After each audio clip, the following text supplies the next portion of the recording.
and it looks like we are recording. Hey, hello, welcome to today's painting lesson. Together, we are going to endeavor into a warm, serene summer piece with a really relaxed atmosphere filled with beautiful green hues. And of course, as per usual, it will be in real time. That said, let me tell you about some exciting resources up over on the Patreon page, which will help make the drawing and painting process a lot easier.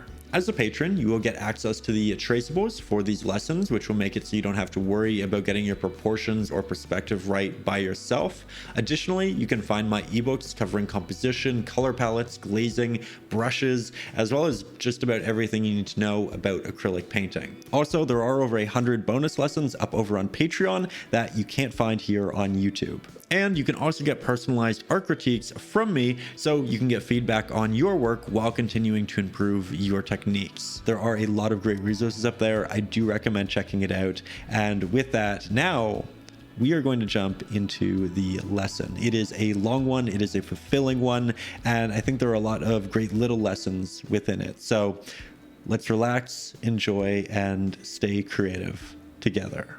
We're going to begin here today with a 1-inch flat-headed brush, and we'll dip the bottom third of it into a little bit of water, then proceed to wipe off the excess just to help keep our paint wet for a little bit longer. With that, we'll head to our palette, grab an abundance of titanium white, small hint of our cerulean blue, and about an equal amount using the other corner of our brush with the Mars black. And the goal here is to render a fairly desaturated but still bright blue. Typically, I like cerulean blues for daytime skies, where I opt for more of an ultramarine around sunset, and that's just because the ultramarine blue tends to mix a little bit better into purples, pigments like that, and cerulean just looks great with a lot of greens and more daytime hues that we see. Now, as we get closer, you can see the first layer here is quite thin. We can see the canvas showing through. So I'm going to add just a little bit more of that cerulean blue to my mix. Give it additional saturation. Also make it a little bit darker because the initial mix was very titanium white heavy. And then I'll apply this. But as you can see, second layer makes it look much more professional, much more thick. And I'm going back and forth very softly to alleviate any real brush strokes. The harder we press with our brush, the more brush strokes we end up with. Now I've gone ahead and re-sketched in the background there, as well as incorporated a little bit of sap green on the palette, which we are going to grab in conjunction with a little bit of Mars black and titanium white using the smaller flat-headed brush. This one's about 1/3 of an inch. But this one will be great because we can mix a decent amount of paint with it, as it still has a fairly decent sized head, but we can use it to craft fairly sharp lines as well. So it's a very diverse brush in terms of what we can accomplish with it, and I'm going to use it in this relatively bright-ish green to sketch in the tops of our trees.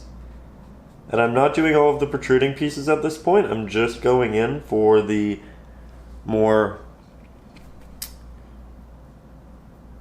vertical applications, relieving pressure as I move up to make my strokes get smaller and smaller. We'll switch our brushes to do the real detail work, but this is great because it allows us to quickly and efficiently, sharply apply the tops of these trees. And we are only on layer number 1, so it looks a little bit thin, but that's okay.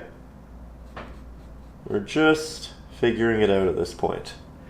Now, I do want to fill this in, so what I'm actually going to do is put that brush down, pick up the larger flat-headed brush, and from there we'll mix up a slightly darker, desaturated version of that green We wanted the very top of it to be a little bit brighter, a little bit more saturated, as we had more actual light hitting it. But as we move down, just naturally we'll have shadows, and that's what we're going to fill in right here. Now, as you can see, I didn't mix the pigment incredibly thoroughly on my palette, so I have areas that are a little bit more dark, areas that are a little bit more bright. I am going to try to smooth that out a little bit in this process, but I'm not really worried about it because we are going to do layers on top of this, because we don't want to paint with a single layer. You can tell right there really just how thin the initial applications are, and we can even drag this up a little bit.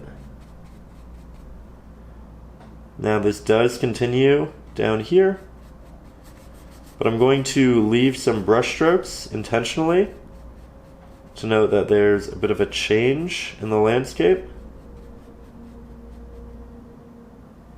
And we can even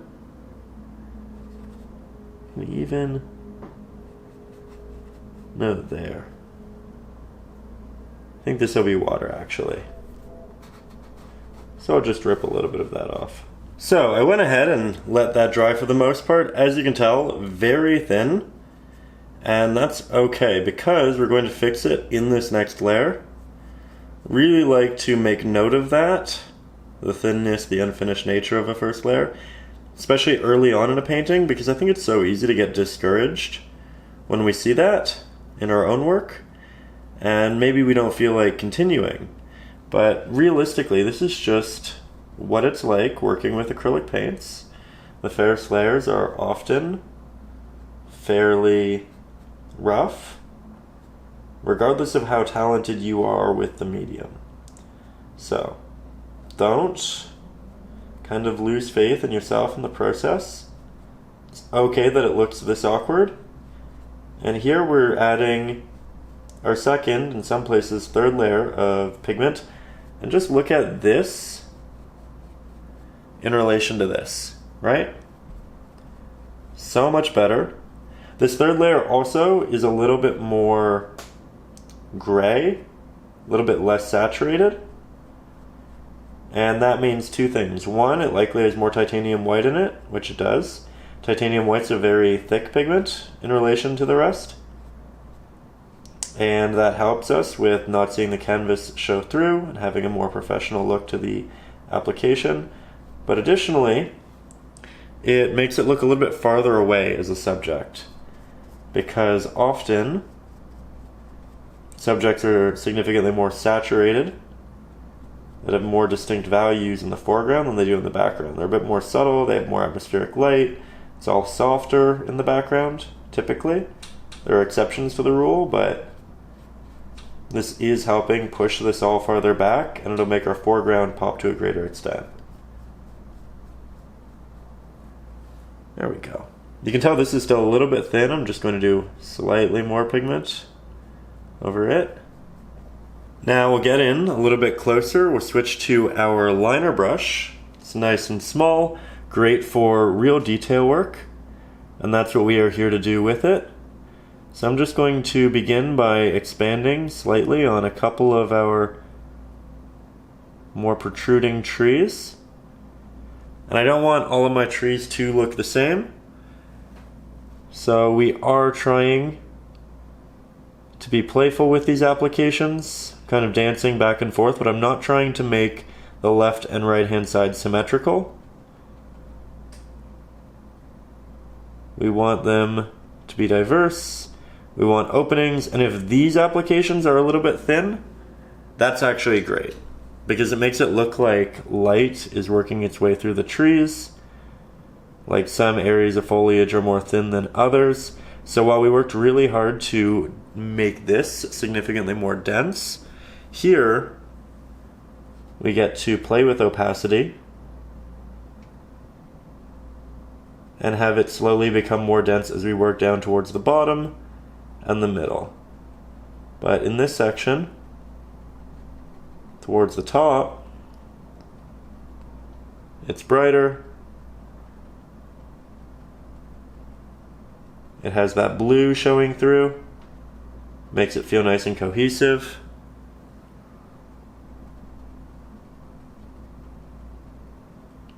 And we're still essentially just working with the silhouette at this point. We are going to build it up and make it look three-dimensional very soon. Now, before we proceed with all of the details and wrapping light around the trees, I want to instill some rocks which they sit on.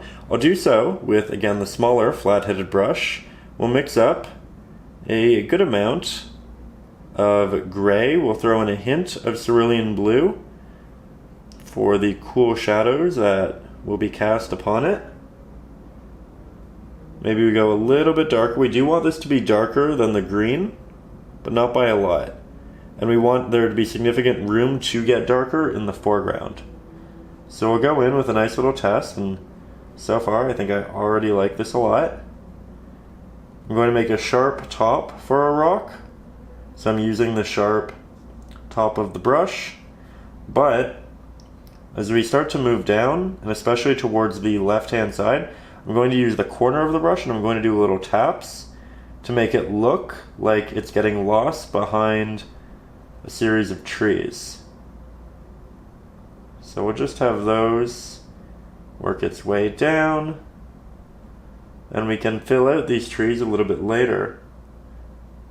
But it's a good little start. Now we'll continue this,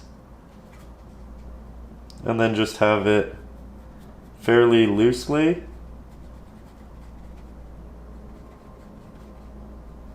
get lost into these trees as well. So just little taps with my corner of the brush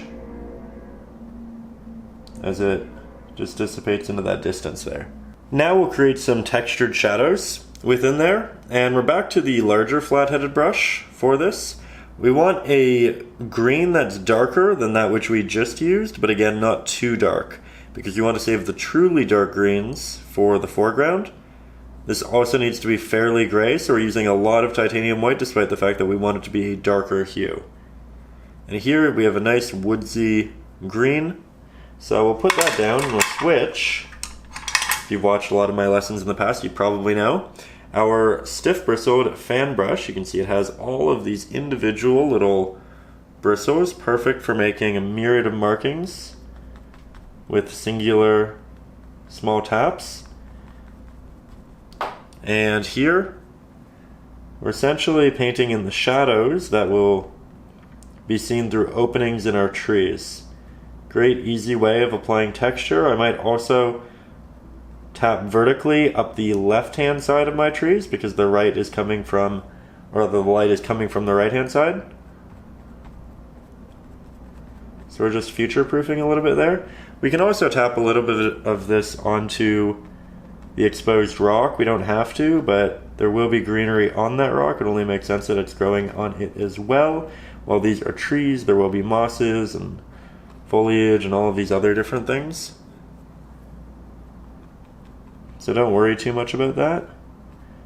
We'll also be adding shadows and highlights to the rock.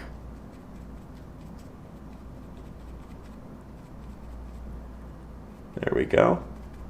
Again, we don't want any of it to be too stark because it is in the distance. And we can kind of soften things by going over areas multiple times. It'll take out more of the green, but that's okay. That said, before we add our highlights, we do need to let that dry. So what I'm actually going to do in this time is take the fan brush, put it down, switch back to the smaller flat-headed brush. Now we'll mix up a slightly darker variant of our gray that we have over here. So still using the titanium white, still using the cerulean blue, and we might even use a little bit more cerulean blue to make those shadows nice and cool. Just like that. But I'm not going to apply it with this brush like we did the first layer. I'm going to apply it with this brush because we want to be a little bit more intentional with our markings. And here we can create little movements, fissures in the rock. It's not showing up too well. I think we can go slightly darker. Extra Mars black. Back to the liner. We want to start at the bottom because that's realistically where the most amount of shadows are going to be presented, as they won't really be able to have as much light. We'll also have more shadows down towards the trees because the trees themselves will be casting shadows on the rocks. And then we just want to create unique textures. So for the most part I'm working vertically, but I'll also go diagonally, leaving lots of openings, being very playful with the application. You can also hold your brush much farther back to relinquish some level of control if you feel like it's becoming a little visually samey. It'll make it harder to make distinctive details, but that's very much the point. We want to make it difficult to make intended markings so that we can let go a little bit and make organic looking natural markings. There we go. Now, while we were doing that, we did give everything else some good time to dry. So we'll switch back to our larger flat-headed brush and begin to render a green which is brighter than any green we've had before, but like the highlight to the, rather all of the highlights back here, it is just going to be more desaturated. So there's a lot of black and white being interjected in here until the point where the green is much more subtle. And that's a little bit too subtle, so we just work back and forth. I try to be fairly patient with my mixes. I don't like to apply the pigment until I'm actually happy with what I have here.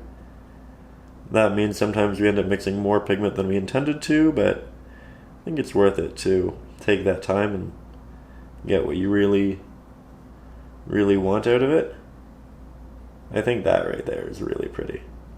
So we'll put our brush down and pick up our liner brush. Make sure it's nice and damp. Grab some of this pigment right here. And this is essentially highlight. So I'm going to tap on our pigment in areas where we feel like branches and everything are going to be protruding. There we go. And we're creating that three-dimensional textured effect.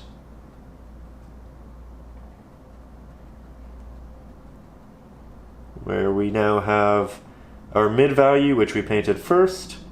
We have our shadows. And now we have our highlights, which are layering on top of both of those. We're still letting the previous ones show through because they are important. That is what's giving us that depth, it's that contrast. And I'm also going to create some grass in the distance here. I'm not covering the entirety of the ground. We still want those mid values and shadows to show through, but it will be, as a whole, much brighter than the trees.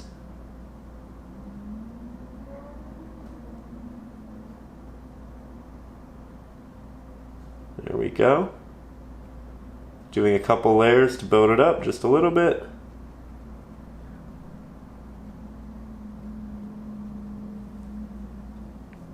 I think that's starting to look quite nice. Down here, it's still fairly messy because of the paint I applied and then ripped off. That's okay. Doubling down on the highlights on our more prominent trees. And then we also need those highlights up here.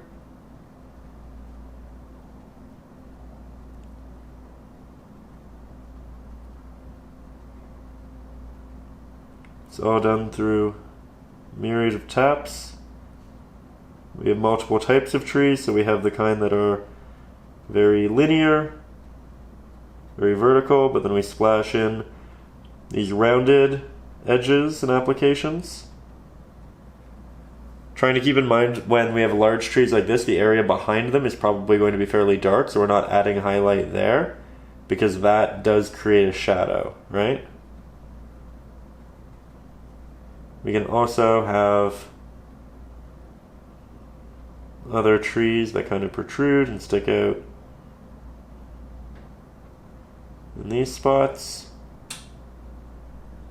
Not too many, but we can definitely splash those in. Let's get you a little bit closer. Now, when I started painting, about 15 years ago at this point, when I would get to stages like this where I saw success and I saw that detail and three-dimensional effects and all of that, I'd get really excited. And you know what I'd do? I'd overdo it. I'd make the highlights much brighter than I should because I saw success and I wanted to expedite it. I wanted to maximize it. But we are in the background still. This is something that is meant to be a subtlety, and we really don't want to overdo. So while we could brighten this, and while I'm sure a lot of you have the inclination to, or make it more saturated, or do all of these things, I would implore you not to here. Not yet. We can later, if you really decide you want to. But do try to keep this nice and subtle. We are spending time on it. We are putting real thought and detail into it. But that doesn't mean that it needs to be the most overly elaborate part of our painting. In fact, it is the least elaborate, and it is the most subtle in terms of contrast, value, and hue. So hopefully this inspires you to do a lot with all of those in future subjects on the painting, right? It's kind of like a warm-up area. It's small, it's far away. We're ensuring that we're not rusty anymore. And soon we'll go in with real intent to render something really, really pretty. Something that can render emotion, right? Might have a little bit of water falling through there later on, but for now I'm quite happy. Now, we just had this big talk about not overdoing it, so we're going to remember that as we enhance it a little bit. We're going to interject slightly more titanium white into our mix. I'm just using the liner brush. It's awful for mixing. Typically that's what the flat-headed brushes are for, but we don't want a lot of it. That's why I'm using this. So now, very carefully, very intentionally, we're going to add slight highlights to our favorite trees, and most importantly, the grass that I want to stand out just a little bit better.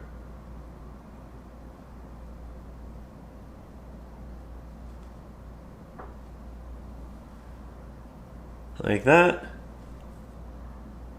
Grab slightly more. Just a hint. Just a couple taps. We are responsible.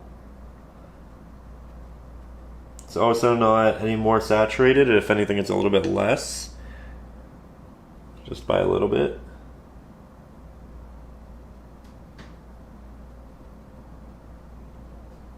Extremely minimal.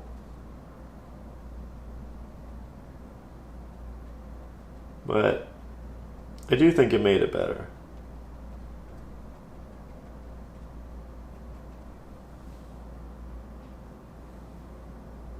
We'll just do a little bit up here too. And ideally, when you apply this, you kind of want to have in the back of your head, wait, did I, is it the same? Did I really add anything there? Does it look different? If that is your mindset, then you're probably applying the right pigments and hues and the right amounts. We're not looking for a dramatic change at all. We're looking for a very subtle change, if any.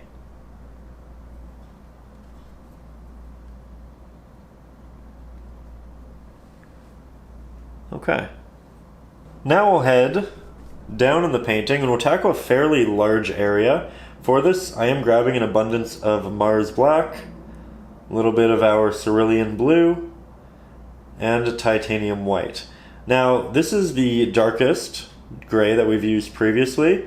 We are going to go darker than that, and we're going to approach the darkest gray that we might make because we've officially jumped from the background to what will be the midground, but it's a very close midground. You could almost qualify it as a foreground.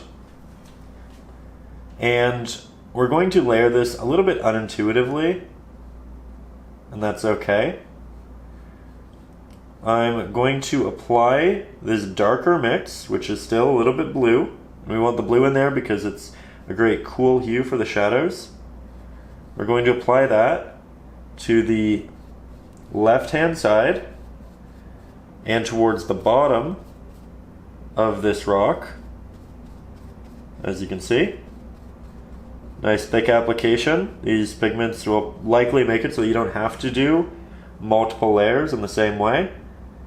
And then I'm also going to look for the back half of some of the larger rock structures that protrude, like we're doing currently.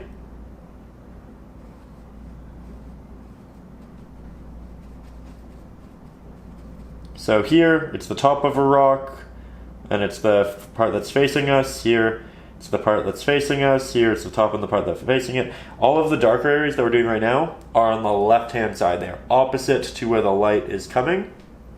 So, once we have that, we're going to make a brighter variant. Just adding some titanium white, not a massive amount. We want this to still be a little bit darker than what we have in the background.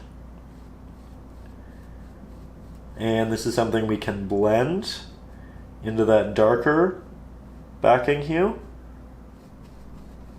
It does still have some blue in it, but not as much, because we diluted the initial pigment with more of our titanium white, which doesn't nullify blue, but it makes our mix just less blue as a whole.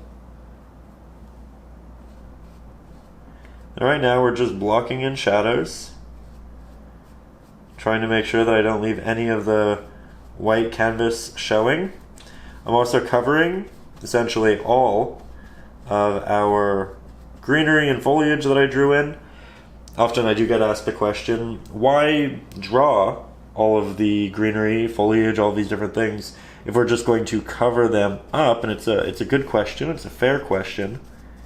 And the answer is to familiarize ourselves with the subject, so when we actually get to it, we're much better at rendering it, we have a much better understanding of it. We've done it a couple of times, often the second drawing is better than the first. All of these different reasons. And sometimes you do end up keeping the drawing, so, you know. I am going to go slightly brighter yet again, but I'm also going to grab Mars Black because my pigment on the palette is drying, and I just need more paint. So both of those. This time we have almost no cerulean blue, but we still have a little bit from the previous mix. And this is where we're going to go for the brightest of those hues. And we can even start to just block in little bits of that highlight. I think it might actually be slightly too bright. So more Mars Black. We'll go again. More Mars Black. It's closer. There we go. And now it kind of builds to be brighter towards the top. Again, I'm not worried about brush strokes as long as I'm intentional with them and I'm kind of following the general structure of the rock. Though you could make it smooth or you could make it more brush stroke heavy. This is more so a piece of preference, because we will be doing a lot to our rocks fairly shortly. I think that's quite good for now. So I'm actually going to let that dry. We don't want to do all of our rock applications, detail, shadows at once, because we don't want it to have all of these soft blends. It's a rock. It will, well, this type anyway, will have much sharper edges and markings, much sharper highlights, much sharper details.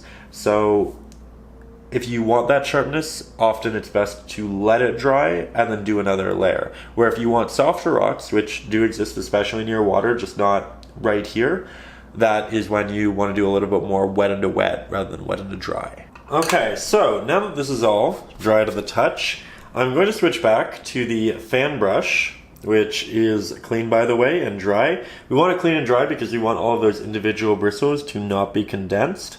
And I'm going to take that same dark pigment that I had, and I'm going to tap on some texture to all of our rocks here. And it's going to look very subtle. I'm going to try to work in the general direction of the rock. So this is very vertical, very elongated. So I'm going to do a lot of taps vertically, where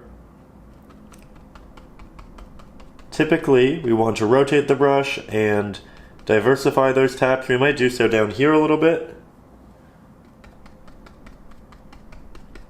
But we just want to create some little divots in the rock, some texture, some shadows, predominantly towards the bottom areas. But we will also work our way up. So here we can do a little bit more of a rounding. And I'm never pressing the entirety of the brush into the canvas, it's always about a third of it. That's just so we have a bit more control. And here you can see that the pigment is really running out on my brush, which is great. That's what I want for the top. I want it to be much more subtle. We just have these implications of markings. They're not as stark. Maybe they're a little bit softer, but that's okay. Now we will edit our pigment to be more so akin to the brighter gray. Maybe throw in a hint of our cerulean blue yet again. We don't want it to be that bright, but we definitely want it to be akin to what we used here. And I'll just do a little test. Looks fantastic. So put that brush down. We'll head again, back to the larger flat. And here, we'll tap on some highlights to our rocks. These are just areas that protrude, which catch more light.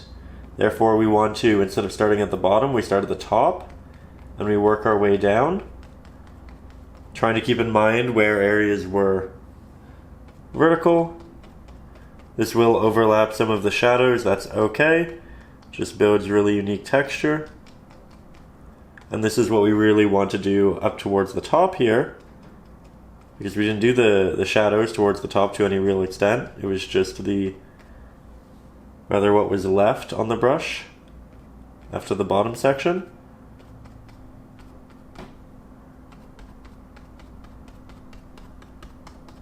And I think this falls into that category of, if you are looking at it and you're saying, I can't really tell that I did much here, that's a good thing.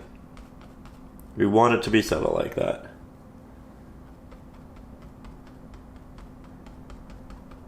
And then we can let it dissipate. As we work down into this negative space, we do want this negative space to have some texture. So when we grab new pigment, we're back up at the top. We get that off the brush for the most part, and then we head down. Now from there, once that dries, we can go back in with the smaller flat-headed brush and create the brightest gray, which we've done thus far. So more titanium white. It's still not a bright gray if you compare it to the titanium white, but it is just what we need. So we're going to start by adding some highlight to the top of these rocks, because they are very definitively an area that's getting a lot of sun, as is this right here. So we'll just work across that top rock section, and then these kind of converge, and then they work their way down to until we have another platform. And I'm just looking at the reference photo. You can of course use the traceable, but here we're creating those more prominent protrusions that catch additional light, and a lot of them are not horizontal but slightly diagonal. That said, now we grab a bit more of this pigment and we're going to start to create essentially shelved areas in the rock. And I'm going to apply the tops to a couple of them first, because that again is the area that's catching light. It'll be the most prominent. You can tell that they are on 3 levels. They're also not stacked on top of each other. It's a bit more diverse and unique than that. Now let's make it a little bit darker because we are farther down in the rock. We still want it to be brighter than that which we've previously incorporated in these areas, but not quite as bright as the latest application. And then from here, we are working down through little taps and drags.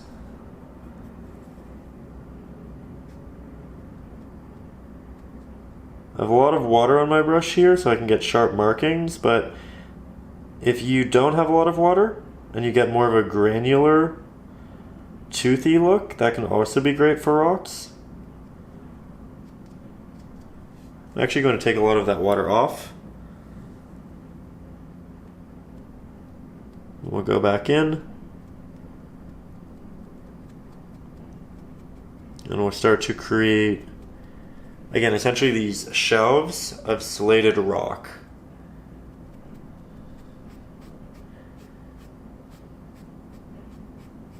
By dragging down, I create a much softer look, but that's okay because I can reincorporate sharpness after. I am going to go over a couple of the pre-established spots just to further build texture and highlight. I'll just let that dissipate as we work our way down, and then I'll move back into more of a tap towards the bottom.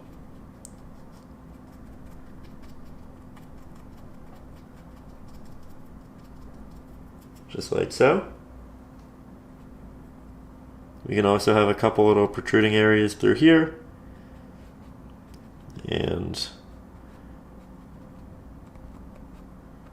just have light find its way kind of trailing down.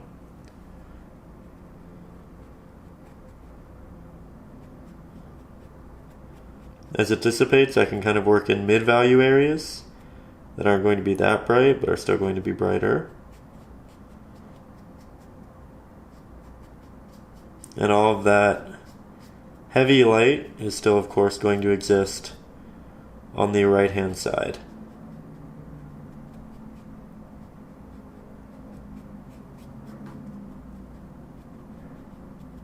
With the little touches of it on the left and middle. But you can see how we fairly quickly built up something three-dimensional and textured, and still a ways to go with building.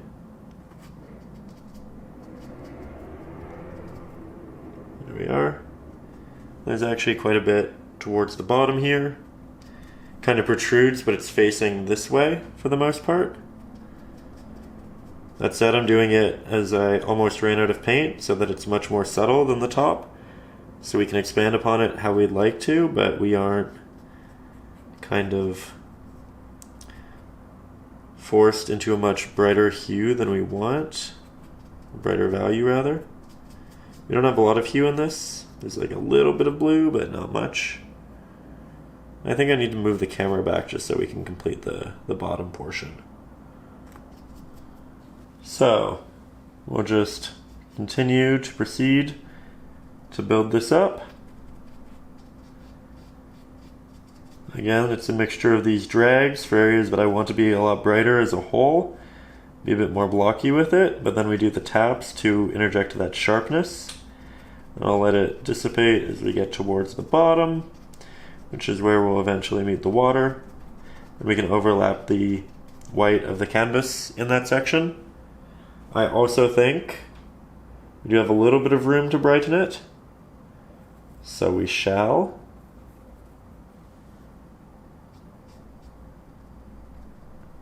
Not working with any complicated hues here, so it's fairly quick and easy to get back to the right mix, which is nice.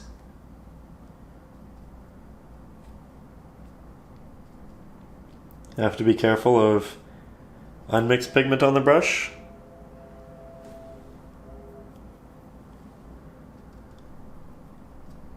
And here we're just doing little touch-ups and trying to make sure we transition it all appropriately.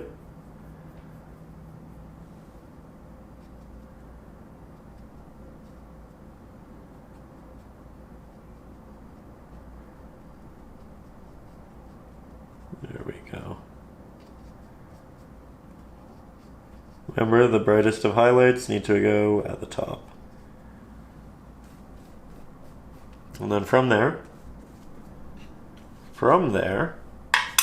we're going to switch brushes yet again. And we'll do so to the smaller liner brush. Grab that nice highlight, it's pre-mixed. And we'll just define some of the more prominent shapes with this. It's going to give us the best opportunity to make intentional markings. So that's what I'm doing with all of the true highlights.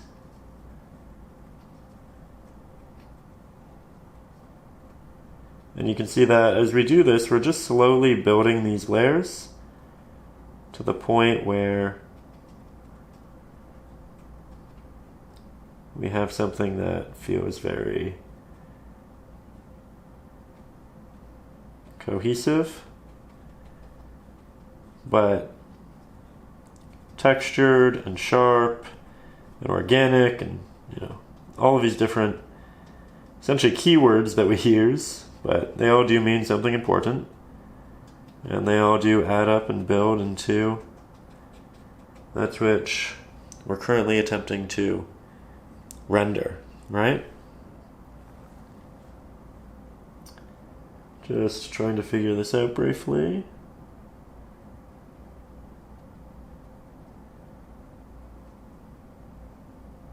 And of course, the more we layer it, even if we don't change our pigment, the brighter it'll get, because acrylics are semi-transparent.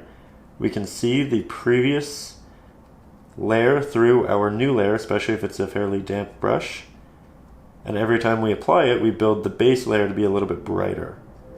And because we've now built that base layer to be brighter a couple of times, when we apply this, we're getting a similar value to what we actually have on our palette, where initially we don't, because we have a combination of what's on our palette and what's already on the canvas. But here, again, we're finding what we actually have on the palette. I like this a lot. A lot of layering, a lot of texture. We're going to add quite a bit of foliage on top of this too. So if there's an area they don't particularly love, don't worry about it too much, because we will have opportunities to fix it. And here, there isn't actually a visible rock really, but there is green foliage, and I'm just using this to draw in where it's going to be, because it's going to layer on top of this rock anyway. So you can use this as an opportunity to draw if you'd like, rather than switching mediums. So, stepping back, I think we have some good texture, some good depth. It really feels like that light is coming in from that right-hand side. And now it's time to add some greenery and foliage to it. So, while I'm not going to apply my pigment with the larger flat-headed brush, I am going to use it for mixing. We are going to render a mid-value green, something that we can make a little bit brighter and a little bit darker. And this is going to be the most saturated green that we've used thus far. So I think this is actually fairly great, what we have right here. Remember, as we get closer to us, we can get more saturated. Switching back to the smaller flat-headed brush, because it's still great for applying a decent amount of paint, but I can do so with a bit more intentional detail. And for the first applications, we're going to apply some of this greenery working its way up our rock. So we're following this more diagonal area. I'm trying to make the edges a bit more tapped. So the body of my markings are thick. And then towards the top and bottom, it's more of a staggered tap with just the corner of the brush. I'm not using the entire head of it, and that's just letting me get a smaller marking.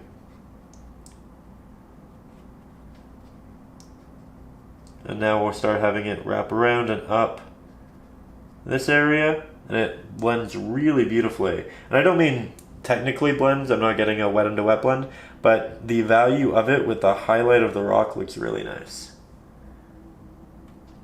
And we're going to have a lot of this greenery in these sections, like so. I'm going to keep you a little bit farther back, just for a couple of minutes, so that we can see how it's progressing as a whole, and not hyper focusing on the detail, because right now what's really important is balancing it and having it in the right areas. It's not so much the actual application. We can play with the application, it's a lot of taps and drags, it's not a particularly difficult application.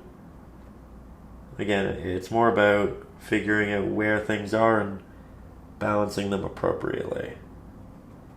Now we have a lot of greenery up at the top here. We are covering quite a bit of our previous detail. That is okay. We implemented that detail so that we have an opportunity to paint over it, so we knew where it was going to be, but also if we wanted to leave an area opening, then we would have that detail. But a big part of doing these paintings is sacrificing detail which you had for the betterment of the painting itself. Fairly common occurrence, to be honest. And that's another thing I know I personally really struggled with when I started painting. I'd work really hard on a base layer and I'd really love it, and I say, oh, the rock looks great, I don't want to hinder it, I don't want to risk ruining it. But realistically it ends up a whole lot better with these layers in the end. So, you put that faith in yourself, you put your faith in that system, and you end up with a much better painting for it. Now the top here is going to have a lot of greenery, so I'll grab a fairly decent amount of paint, and just looking at the reference photo quickly, you can see how I'm holding the brush so that I get a more natural application as well. And then we have more of a bush up here, so my application style is going like that rather than just following the edge of a rock.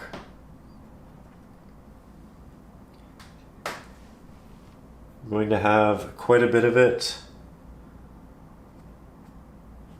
towards the very top, but then it's going to get rocky again. We have a little bit of a tree actually growing up through here in the reference photo. That's interesting. So I'll just paint that in.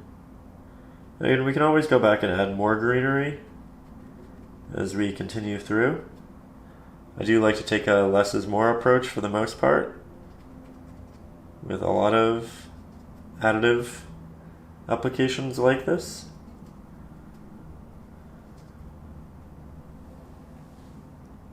So I think we are temporarily, and this is admittedly, making it look a little bit worse, but that's okay because this is going to long-term make it look a lot better. But it's that thing of don't get discouraged, don't feel like you need to walk it back. This is just part of the process, and that's okay.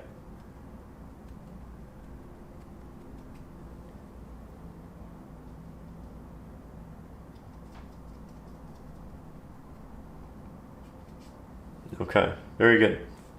I think we're just about done with this.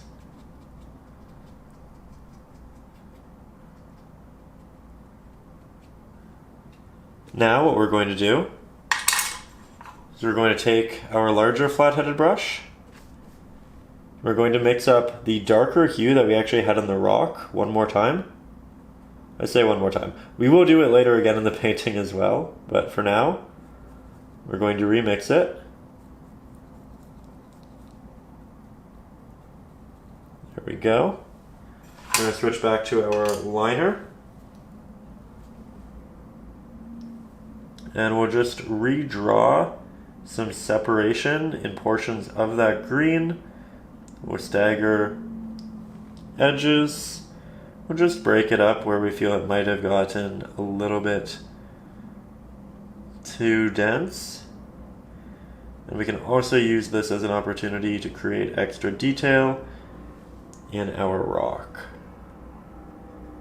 So a lot of mine are going to be vertical, much like what we already had. And I know you're far away, but again, that's very purposeful because the point of this isn't in the detail, the point of this is in the larger aesthetic.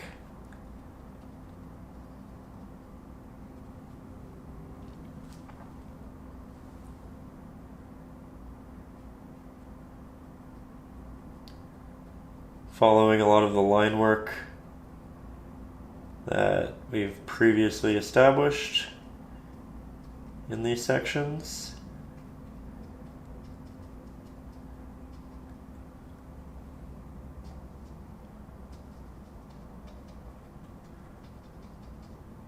There we go.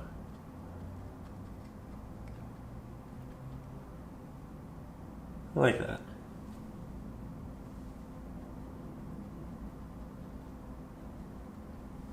Okay, now for the next step, I will get you closer. Now let's add some extra texture into that greenery by mixing a darker variant of the green we were just working with. Slightly more Mars Black, good amount of sap green, a little bit but not much titanium white. We don't really want to desaturate it too much. We'll switch to our fan brush. Grab little bits. And then very intentionally work over the green but leave portions of the green showing. This is just a nice darker hue for the shadows. Very similar idea and application to what we did with the rock earlier and the trees in the background. You notice that a lot of subjects, as far as actual application style, are rendered fairly similarly. But the way in which we move the brush, we blend, we do all of these other techniques, that's what creates the variance. A lot of it's hue too. So we'll just tap in some nice texture. And this is going to make it all look very incomplete, because we definitely need highlight on top of this for it to feel cohesive. We're essentially missing the most important layer, but that's okay. We have faith in ourselves, we have faith in the process, and we will get there.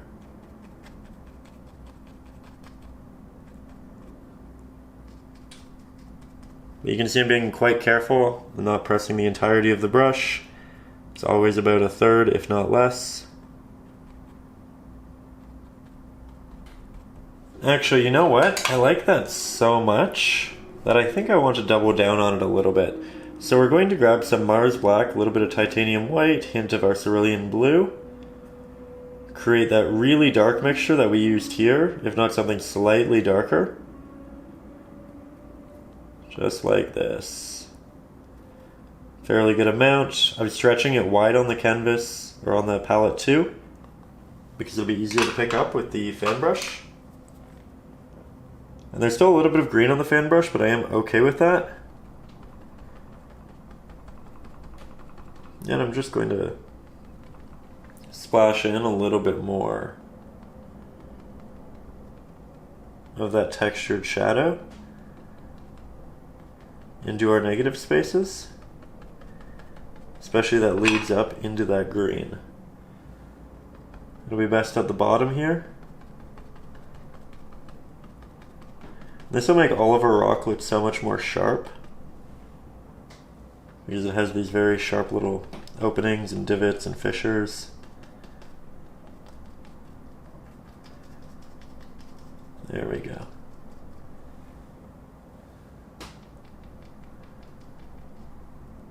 It's making it all nice and cohesive. Okay. It's feeling very textured, which I love. And now we're going to go back to the point of re-adding highlight into the rocks. So now we need a bit of a lighter gray yet again. We know to apply that with the liner brush. We need to go brighter. Again, not a great brush for mixing, but we don't need too much pigment, so this might work out well. Try to move my hand so it's not really in the way. A lot of these highlights are tapped.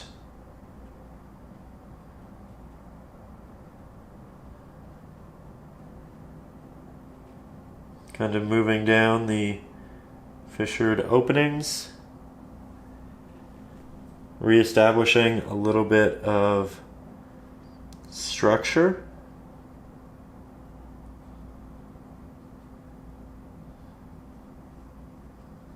Working in between the openings in the greenery now, which is fun and unique.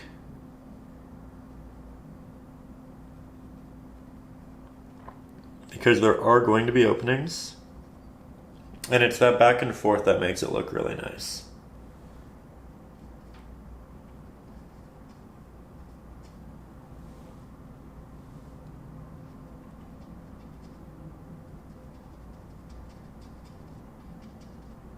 Love this area at the bottom. It was kind of the last area we did because we started at the top and we progressively worked here, but it makes sense because we essentially had the entirety of the top as practice, and then we got here once we felt, very comfortable with the application styles, methods.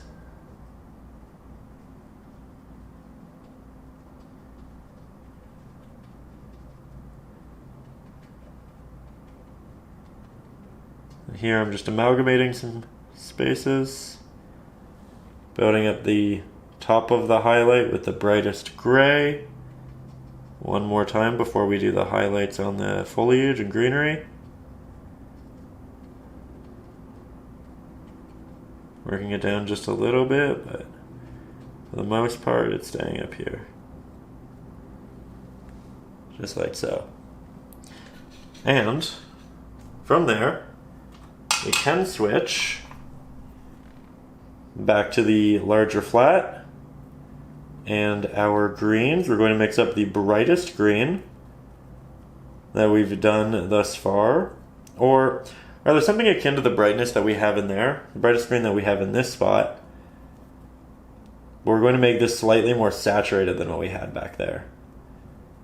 Now there is going to be room to make this brighter, and we intend to make it brighter. But we are taking our baby steps. Now we could apply this with the fan brush. I'm going to opt initially to do so with the liner. And I'm doing so because I want just a little bit more control than I can typically get with the fan brush. And here, we'll start applying those nice highlighted green tops, areas that do in fact have a good amount of sun, and a lot of this is initially going to be horizontal taps, but we do have a little bit of a tree here as we talked about, so I'll tap that in. and we'll establish it to a greater degree a little bit later on.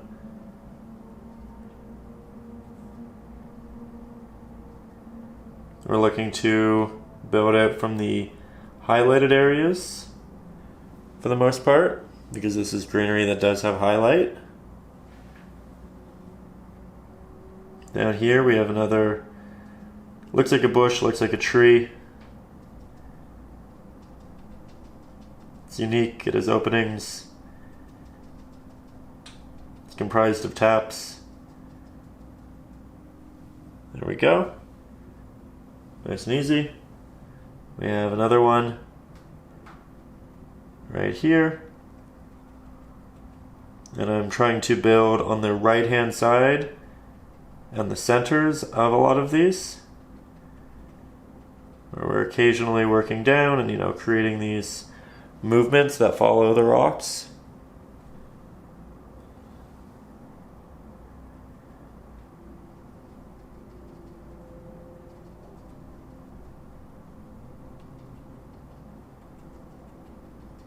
Lots of taps in here. Letting it dissipate as I move towards the back and left hand side, as that would naturally happen with the light.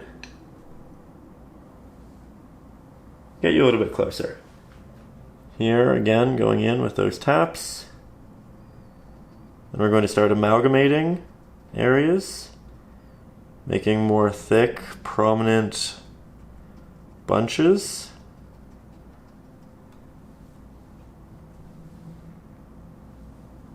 It was inevitable. We did need to get here eventually, now is the time. We have a little bit of that protruding greenery up there as well. We need quite a bit of it up here. This is the top, this is where it's going to be brightest. We can do little taps into the shadows. Have it all kind of come down and gets cohesive,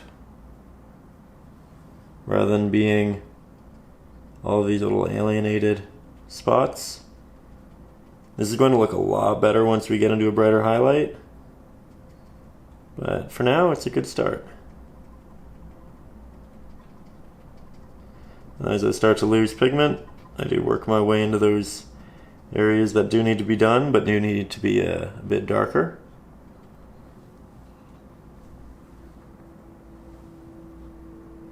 I'm going to get the majority of this highlight off my brush here. And again, you can see that it's much more amalgamated.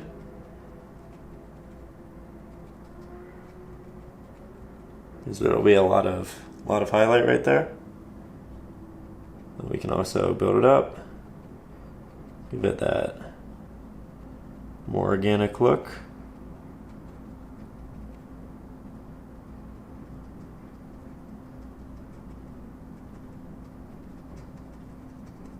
And then as we run out of pigment, we can do a little bit in the back here, as it's already largely dissipated.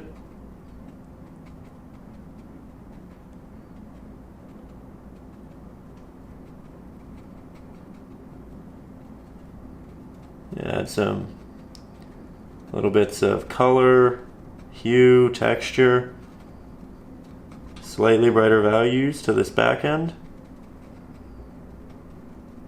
Maybe this protrudes to a greater extent, it has some actual highlight.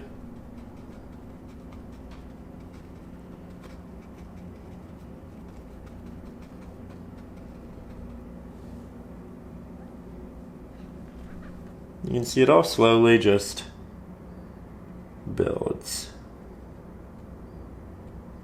And here we're going back in with that same hue, but it looks a lot brighter because we're building on top of highlight rather than the darker grays.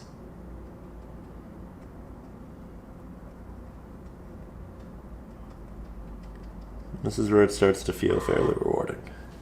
So now, taking a step back, we are going to grab some titanium white, sap green, mix it on top of our previous mixture, but this time we are going heavier with the titanium white, going to make the mix a little bit rough, which is something we don't typically do. So there's a little bit more white there, there's more green.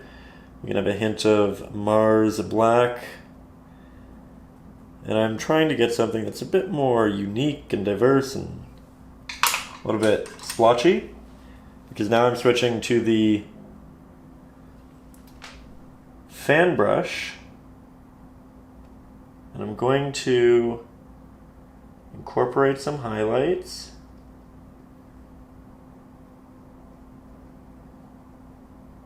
I went to the fan brush to add an element of randomization.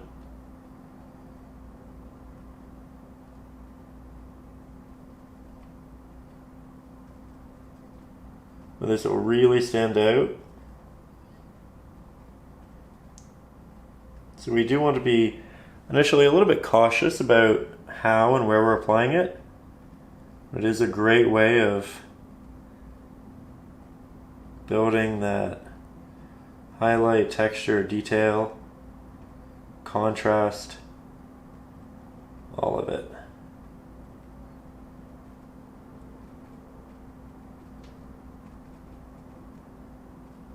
Now we can see that it's starting to come together in quite a few spots.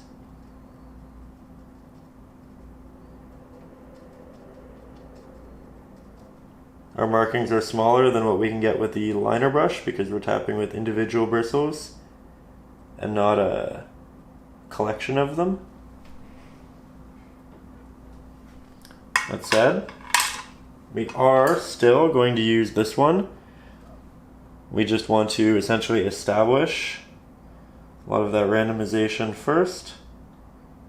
There's really small markings, and now we can go in and be a bit more intentional, finalize areas, really get the spots that are necessary and are defining in the subjects. I think often people ask, well, what brushes do we use for this subject? What technique do we use? And often it's a very large collection of brushes. It's a very large collection of techniques. And it's always dependent on the subject itself, in that the subjects change depending upon the lighting and how far closer we are, perspective.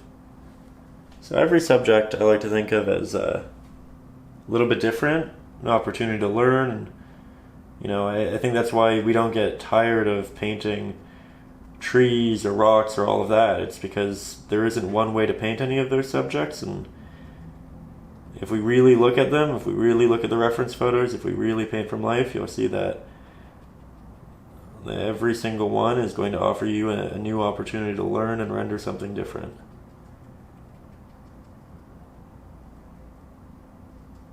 And that's kind of why nature is so incredible, right?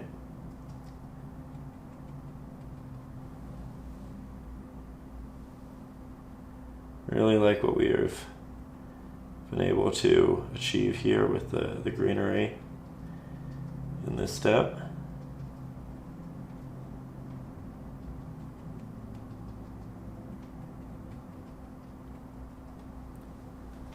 Really have all of these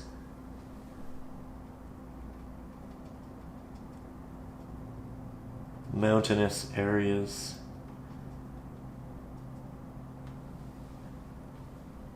Just in terms of structure and form.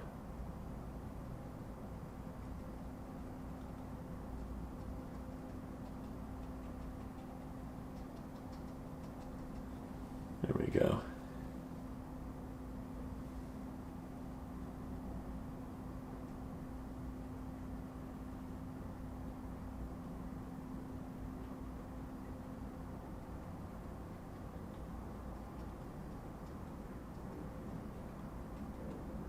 Almost done with this step. And this is something that, you know, I think all of us could do for hours. It's very cathartic.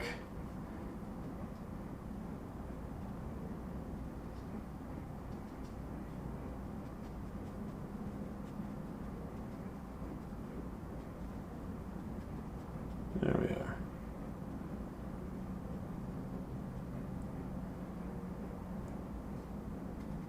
And we can splash a little bit of the very watered down, dissipated highlight in here. Not too much, but a little bit for sure.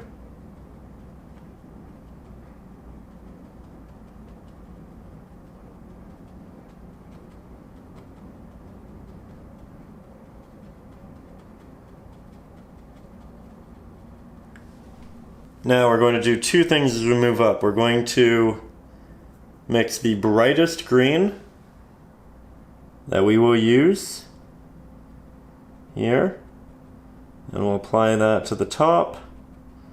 We'll apply that to the top protruding areas, just the right hand sides of them. This is something we work with to a small controlled extent. We really don't want to overdo it.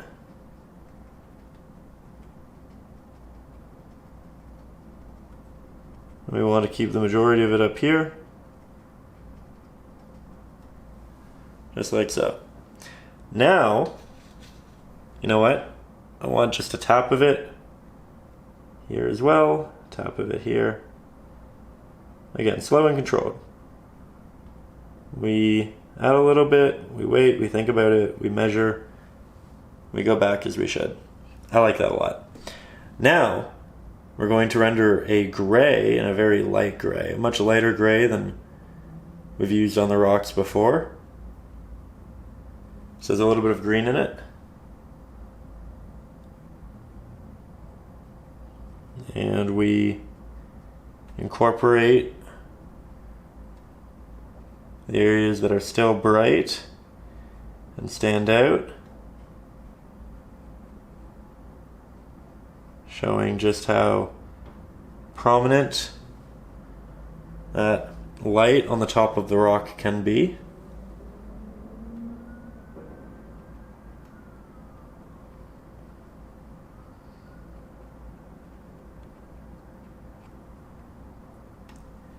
Splashing this in between some of our rocks, creating new areas to a point. And this is going to balance the extreme highlights of greenery that we've recently interjected. Make it all feel nice and cohesive. And it'll look even better when we take a couple of steps back.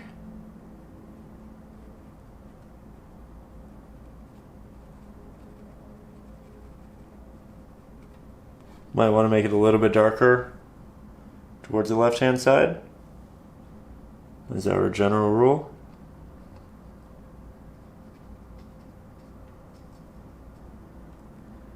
Again, there isn't a massive amount of this, but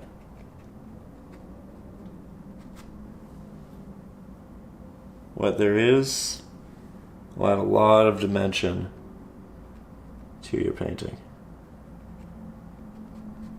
Kind of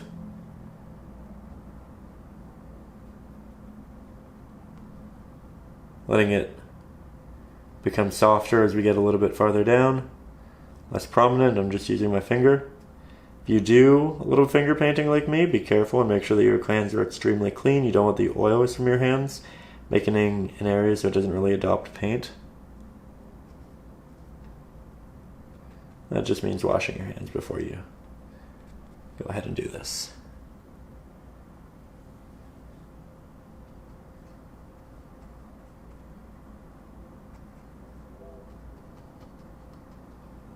There we are.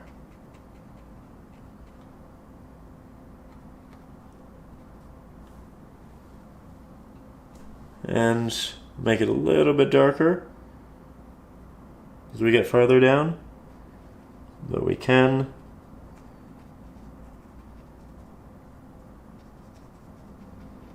still give this bottom area a little bit more life and attention.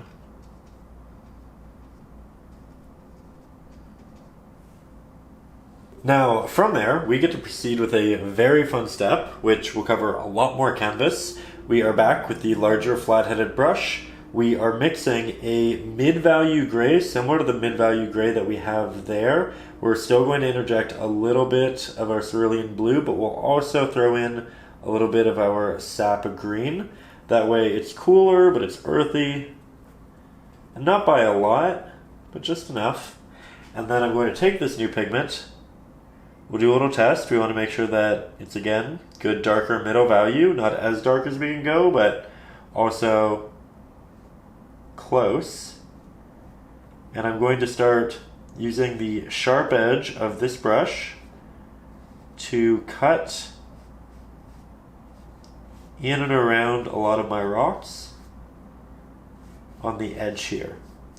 And we like to start on our edges because when we have new pigment on our brush, when our brush is damp, we have the best opportunity to work with very intentional markings. And the longer we use our brush, the harder that gets. So we are currently in a very opportune time and space to do so. That's what we're doing. And then once we have the edges, we can start working into our negative space. Again, I am going to cover a lot of our drawings. That's okay. The drawings gave me a better understanding of what the subject is, what it's going to look like in the end, and that'll make the painting better. Also, I will have the traceable up over on Patreon, as we typically do. So if you would like help with that drawing process, if you don't want to worry about the amount of detail or where certain subjects go, perspective, all of that, you can just download the traceable and make it nice and easy. Up over on Patreon, you can also get access to all of my ebooks, including Acrylics for Beginners, which is essentially the essentials, everything you need to know about acrylic painting before you jump into your first acrylic painting. There are also a bunch of ebooks full of additional traceables for days where you want to work on something but you're not quite sure what that is. You can also get access to our exclusive Facebook group where everybody shares their renditions of these paintings and offers each other feedback. It's a really positive space where you can learn from like-minded community members and see different iterations of these lessons, which I personally always find really fun. I feel like I often see changes in the paintings and in the lessons that I then want to go and incorporate into my own work just because they are great. They're really great ideas, they're really great executions, they're just very inspiring in general. So you can get that up there. You can also get your name at the end of the credits. Sometimes you do art critiques and polls. There are bonus lessons. We're currently working on a big 24 by 36 inch canvas piece up over there, and the videos are exclusively up over on Patreon. So if you're interested, there's a lot of fun things up there. It's also just a great way of supporting the channel. This channel is predominantly community funded, and that's because of the incredible, generous, wonderful people up over on Patreon. So if that's one of you, I appreciate you greatly. And I very much thank you for giving me the opportunity to spend the time that I do planning lessons like this, as well as painting them. Often they just take so much more time to plan than they do to paint, which is always kind of funny.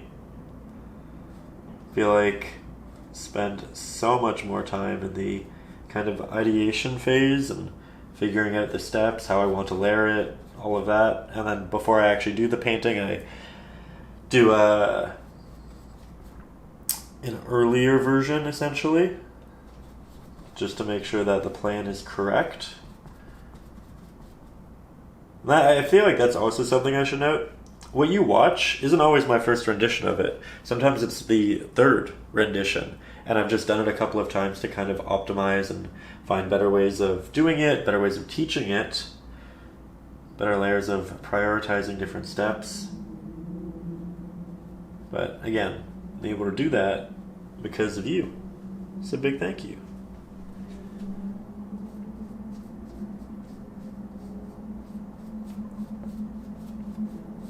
Here we're just making sure this is nice and thick. And that will actually be dry fairly quickly. So while we wait for it to dry, I'm going to get you a little bit closer and we're going to add in a little bit of texture. It's kind of funny to see this rock in contrast to this rock. Just goes to show you how far we go with it. Now this next mixture still has a little bit of blue, hint of green, more Mars black though, less titanium white. Still mixing over the old mixture, so there is still some titanium white, but it's less. And this is the closest subject to us, so it's going to be the sharpest in terms of contrast, which means it has the darkest values, the darkest pigment, which we have right here. And much like we did in the past, we just tap on hundreds of little markings. I'm rotating my brush. I'm only pressing about a third of it into the canvas at a time. I'm trying to not really create lines. Sometimes we do. We did up here. We tried to make a lot of them vertical. Not here.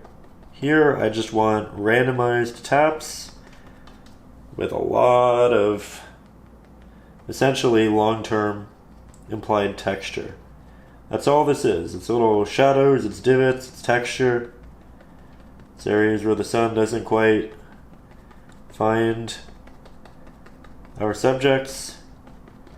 We'll probably do a bit more of it over towards the left because the light's coming towards this way, and that won't genuinely make too much of a difference here just because we don't have things layered to the point where there'll be a lot of shadows, but it does give us a slight vignette, and that helps draw the eye in towards the middle as the eye innately goes to the brightest point of any piece, whether that be a painting or a photograph. I say the brightest, typically the most dark, but typically the brightest area makes it the most dark area. A lot of rules in painting they come with asterisks.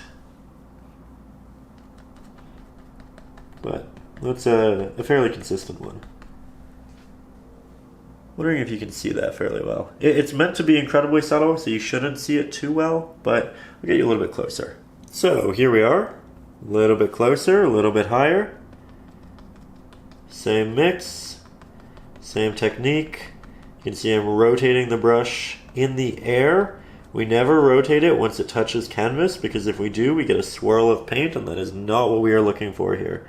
We're looking for something that is significantly more randomized, significantly sharper. Also a swirl within the space of all of these taps would be quite noticeable. It's dark, we don't want that. We want this in the end to all feel quite subtle. Up here though, I am going to start switching to a bit more of a slightly linear but diagonal tap, so I'm not rotating my brush as much. I will be sometimes to break it up a little bit. And because we're getting farther and farther away, I want my markings to be even more subtle than they were, so I'm actually going to start by applying some markings, or rather my pigment down here first, get a lot of that pigment off the brush, and then once I have less, that's when I will go up here and start applying that texture, but a much more subtle version of it. So new pigment, we'll apply it down towards the edge, the corner, get that nice vignette effect. And then once we don't have much pigment, that's when we come back up. A lot of it can go, oh, did not mean to do that. Did not mean to start that there. It's okay, we have a lot of foliage in this spot that will cover it, but we do want this to be nice and subtle. Okay, so once that's all nice and dry to the touch, we are going back to the larger flathead, and we're going to mix up a mid-gray with a hint of our green. Just a hint. We want to make it a little bit earthy. We want to make it nice and cohesive. This has a lot of room to get brighter, which is what I want. And we can make this color inconsistent. So I'm going to make some portions of the mix darker, some of them brighter, some of them a little bit more green than others. This is going to make our next application process a lot more unique. So from there, I'm switching over to our smaller flat-headed brush. I don't want it too damp. I actually want a bit of a granular, gritty application. I'm going to take my pinky finger, ground it on part of the easel. I'm going to go with the bottom of the easel, but this is going to help eliminate shake from my hand. And then I'm going to start painting in the tops of rocks.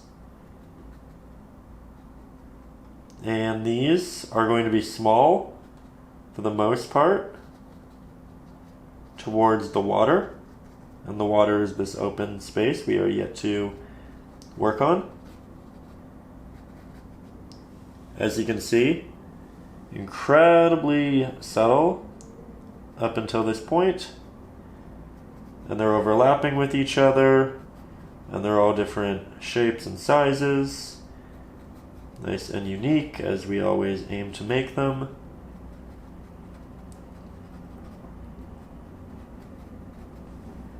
I want to make them a bit more unique, so I'm going to start holding my brush like this.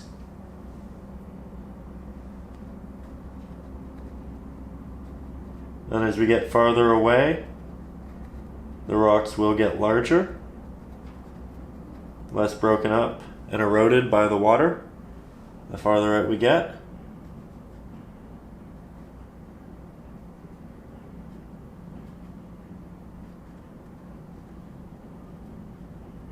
Trying to make sure that they're constantly evolving.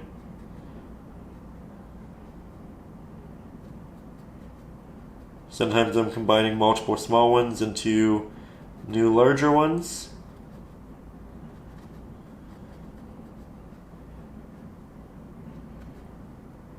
But you can see how it acts almost as steps a little bit. There's a build up.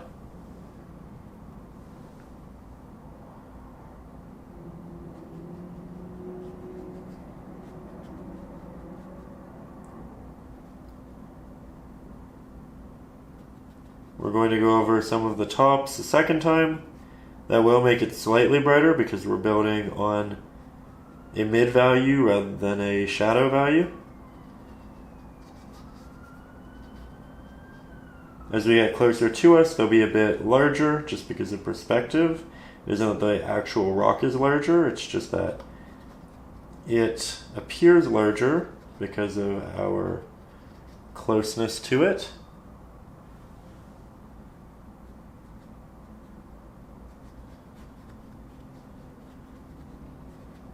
And then as we get relatively far away from the water, we get into the genuinely larger rocks. And there you can really play around with the unique shapes. But a lot of them are still like little boulders, little steps. We're going to do a lot to these to make them significantly more interesting, don't worry. However, we are also going to be working in lots of foliage and greenery in here too.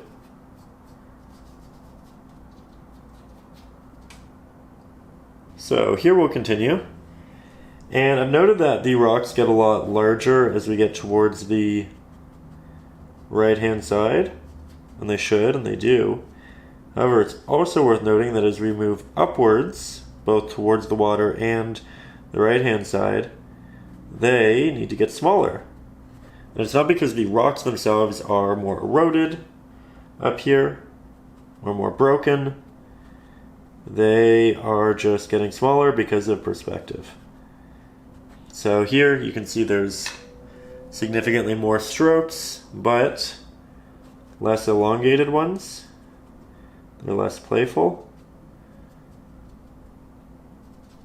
And we're going to change the way we do our rocks very soon. So again, these are small. Just going to look on my reference photo. Yeah. Okay, so here we'll have a couple unique ones that are more like larger sheets of rock rather than individual boulders. Because of the angle, there just can't be boulders, right? It's a steeper incline. Or decline, rather. And because of that, we'll have these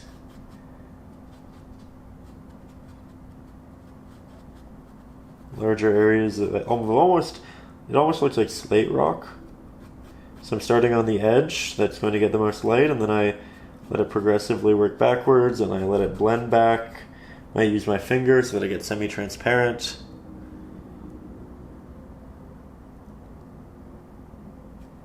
And we'll have another piece of that slate rock like this. My brush is fairly watery right now, but it doesn't have to be. You can go with a more gritty, toothy application. Then we have another essentially tongue of rock sticking out right under it. And then another one from there. And you can see a lot of these follow this similar wrapping pattern. But then we have a larger rock right down here. That'll have a lot of moss at the top, and that'll look really pretty protruding. And it kind of goes back into the smaller ones towards the bottom. You can see this area gets a lot more visually nebulous, but we can go for a slightly brighter mix and start defining this to a greater degree. And we'll be building up all of these to a point. Here with this slate, I'm trying to highlight the majority of it. But you can see that I create openings, especially as I get farther back, and a lot of them are elongated. There we go, that just kind of sticks out like a little tongue. We talked about that. Let it dissipate as it comes down.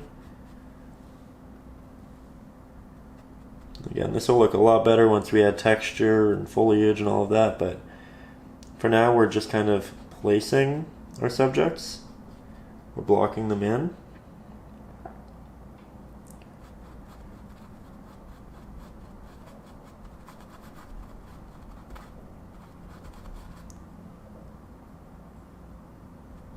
Should probably take a step back fairly soon, just to ensure that we are moving in the right direction. Here I'm doing a couple little taps for protruding rocks that have extra highlight.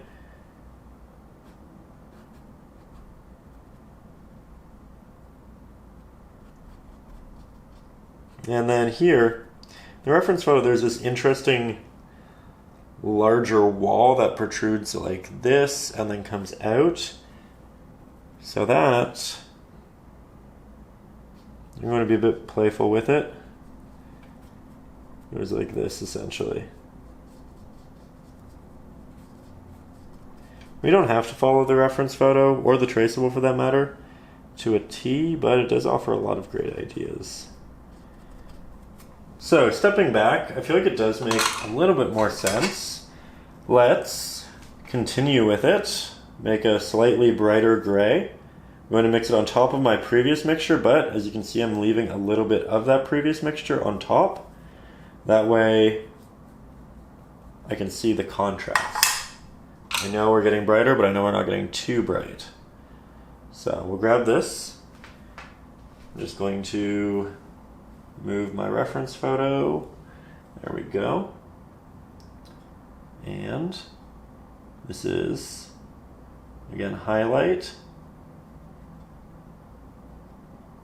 So we're going to find the tops of the more important rocks, the areas that are catching the most light on them. And we are building those highlights. Again, here we have an opportunity to combine rocks should we want to. We want to make areas larger, more prominent. Doing a lot of tapping with the corner of my brush as well. And that's just going to give us the implication of little areas that protrude and catch light, and it builds scale to a large point because now we have an area of reference for what something small is in relation to these more broad applications and strokes. And these really aren't that broad, but that's going to make the even more broad ones look even larger and the details look even smaller, right? It's that contrast of application style that allows you to really imply when things are large or small. So like if you're painting, say, a dog. Dogs can be all types of shapes and sizes. And not everybody's hyper familiar with breeds and all of that, but you can speak to scale, you can speak to the size of the dog by putting in a different subject that's fixed in size, something that you can look at and say like, oh, that tells me how big the dog is. The same goes for detail and texture in rocks.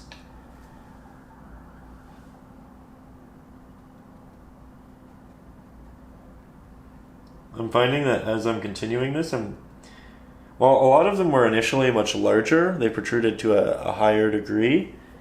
I'm now trying to keep them a bit more base level.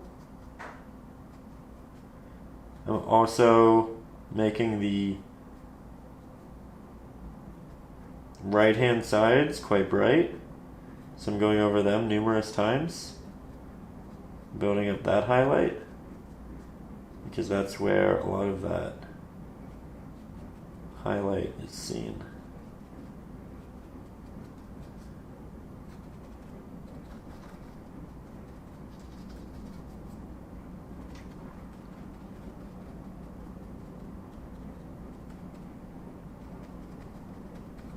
Now, as we move up, I'm actually going to switch to the liner brush because I want a bit more control through these spaces. But I am going to begin on this rock here because it's fairly definitive in shape and how highlight's going to hit it.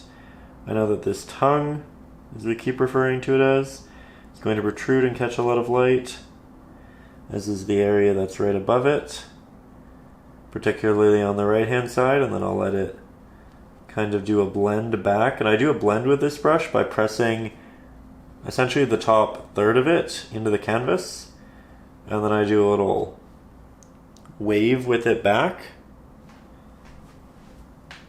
Here we have again another slated area, so I'll kind of define that edge a little bit,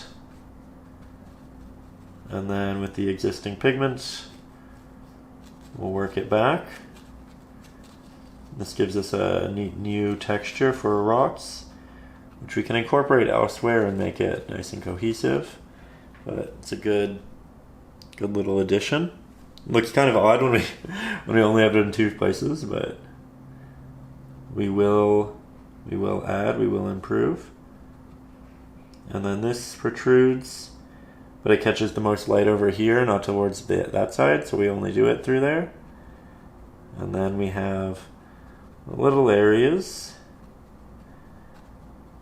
that have some slate looking rock, but also areas that are a bit more akin to what we have at the bottom, and it's this transitionary area that makes it all feel nice and cohesive.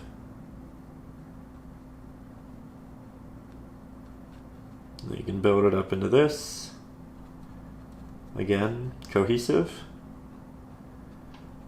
And this is going to have other little bodies of slate on it. So now with the highlight, I'm kind of breaking it up into multiple pieces that are kind of compacted together. Think of it like a stack of pancakes.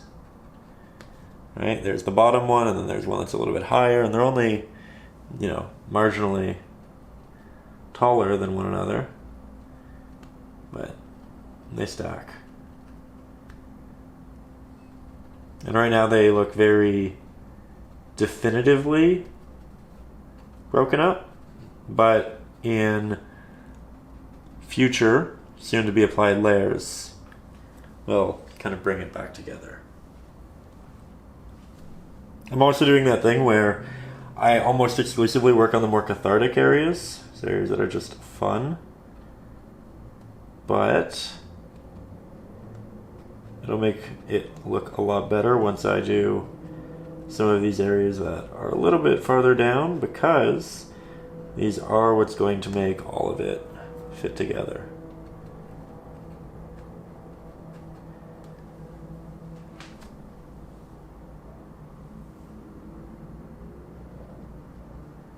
And then here's the side of the other protruding rock.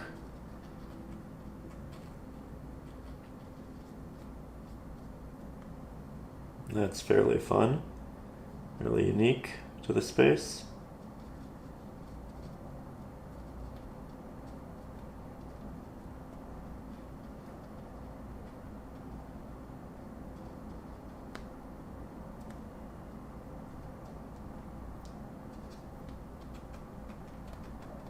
Lots of little taps for extra texture, and that's making this area feel much more condensed, which is good. Trying to create little lips in between. Extra texture and detail throughout that.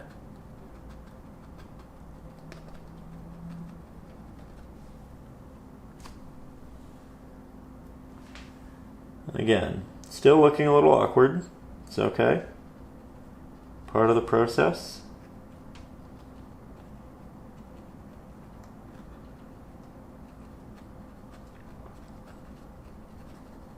Now we're just reapplying the highlights to some of these tops, combining a number of them.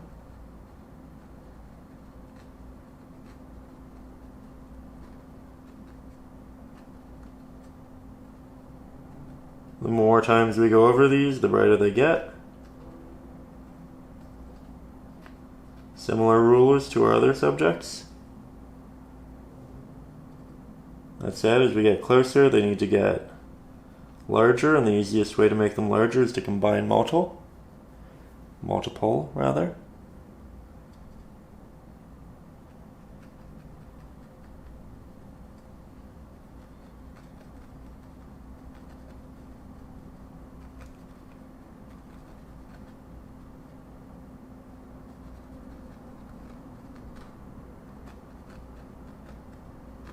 You can see how we have all of these tops to them. Now I'm working downwards on the right hand side, on the right edge, because that place that goes like this, we have a top and then we have that light is coming in and it's hitting that side fairly dramatically. So we're just building that up too. And we didn't really do too much up here either, intentionally, because we're going to have so much foliage over all of this. Now we're covering the majority of it anyway, but we should probably just add a little bit more. I'm going to keep it not too bright because we're going to have a lot of water running over this. So we'll just create the implication of some rocks. A lot of them via horizontal sheets for the water to kind of trickle down.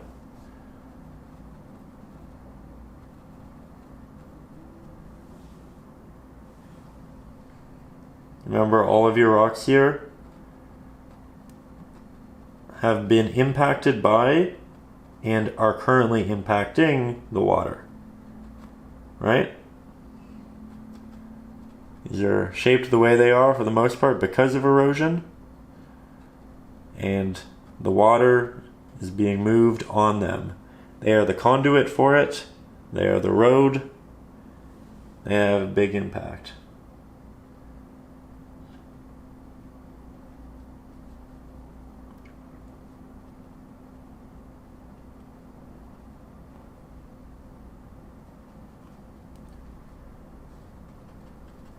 I think we'll probably take a couple steps back. Just make sure that we're working on this in the right ways. Not getting too detail oriented. Stepping back, for the most part I like it, but there's a but. I want to make this fit in better. So I'm going to create more of those. Like a little bit more detailed as we work towards us. So we'll do one right there.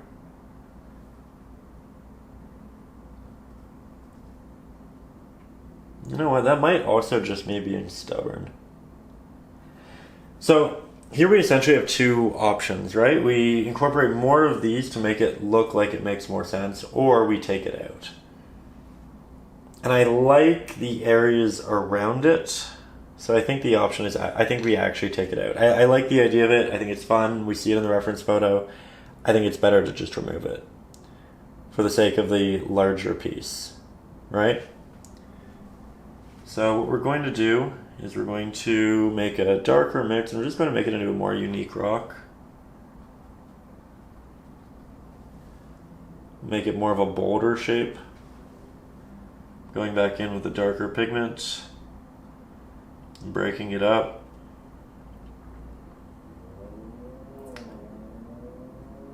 Like that.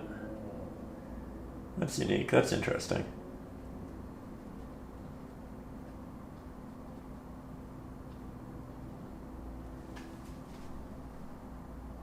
The lead up feels much more natural now, which is good. Again, we moved a little bit away from the reference photo. It's okay. I really do feel like reference photos are meant to help guide you to add additional realism that you innately wouldn't consider yourself, and to give you good compositions, and to provide you with palettes that make sense, and so you can understand lighting and do all of that. But I also think that artistic liberties are important, interjecting parts of yourself. I think there are almost always improvements that can be made over photos. And for all of those reasons, I do like to take artistic liberties. I think this is just one of those times where we do that. I do want to amalgamate portions of rock down here though. Let's put these two together. Form a larger rock. Let's make these together.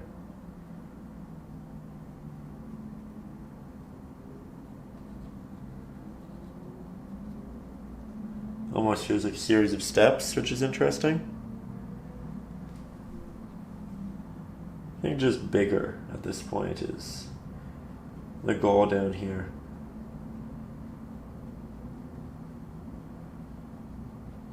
Ooh, I like that one now. I do indeed. I think these two are very similar, but because one's higher and one's more to the left, I think it's okay. Of course, the more we do this, the more layers we add despite not brightening the pigment. This gets brighter because we're building on top of brighter layers.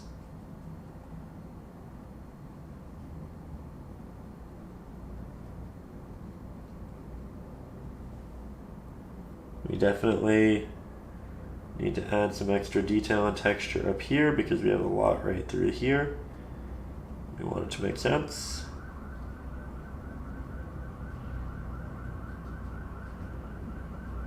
This is also a Unique set of rocks right here.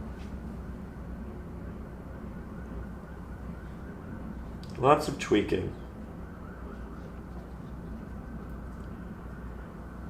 Okay, now this is all still a lot darker than the highlights we have over here, despite the fact that this is getting a lot of light. So we're going to get closer and we are going to build highlight. Now, because we need a good amount of pigment, we are going back to the larger flat-headed brush for this mix. You can see the original mix right above it. I'm going to go with something fairly bright. I'm going to do a little test on the other side and highlight. And this looks like it's slightly brighter than what we used to have, and that's perfect. It's actually really what we want. So, liner brush. Yeah, that's so much better. This will give us a lot more depth. And I'm going to have fun keeping it all in the areas that were pre-existingly bright, but building them up. A lot of it's being done via tap. That way we keep texture.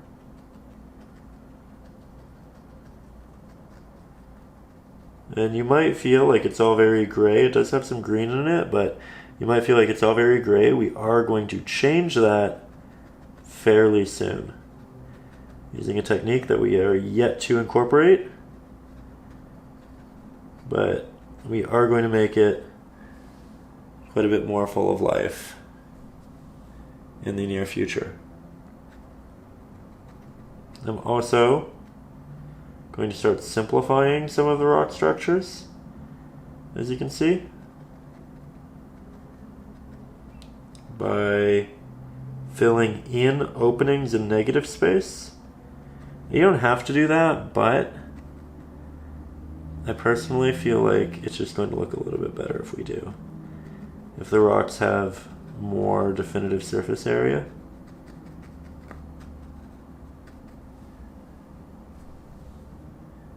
And right now, because we only have this area, it's looking a little visually samey, which we don't want, but that's okay for now.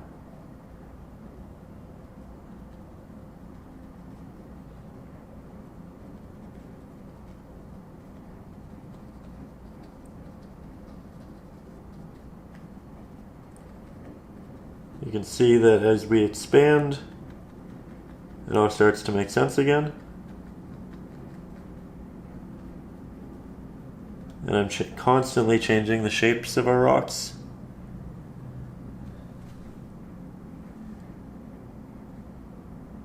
That said, this is one of those things where the details matter a lot less than what it looks like as a whole.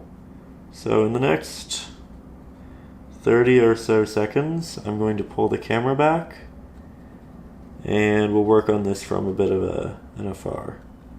Okay, so here we are, continuing to build those highlights by refinding the previous areas of highlight and just building. I'm going to do a little bit of finger painting at the top here just to get those softer markings, because they are, rather these subjects as a whole are a bit farther away, but they still do need that extra highlight.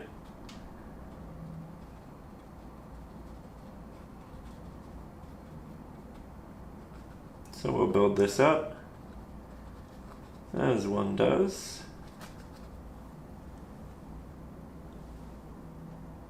Definitely feel like moving backwards is very helpful. I can look in the screen when I paint, so it looks a lot farther away from me too.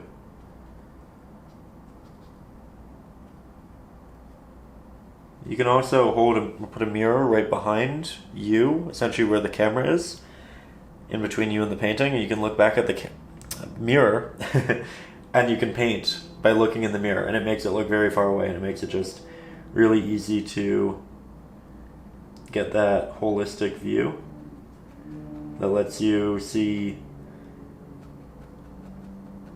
the larger atmosphere, larger structures and composition a lot better.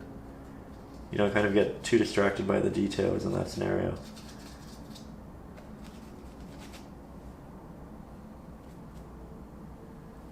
You know, we can go brighter.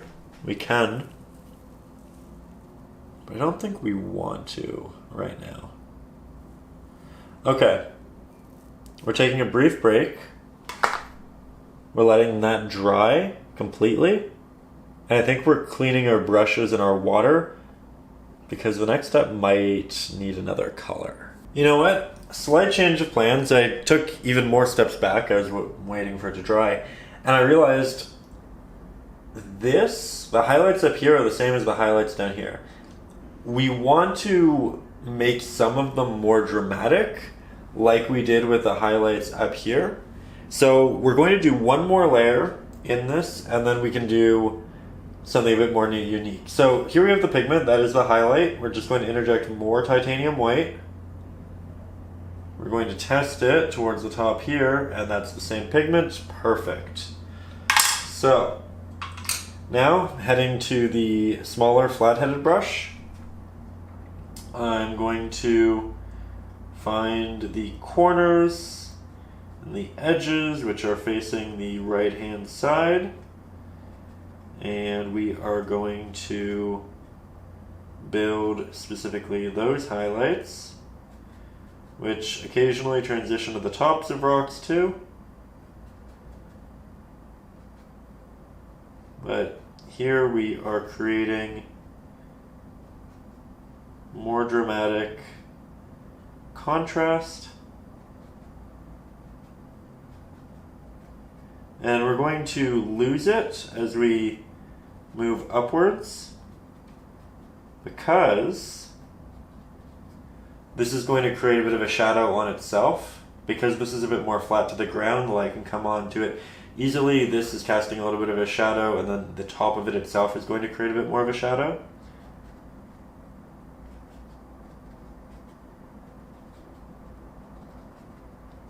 So here, I'm amalgamating a couple of rocks with this highlight.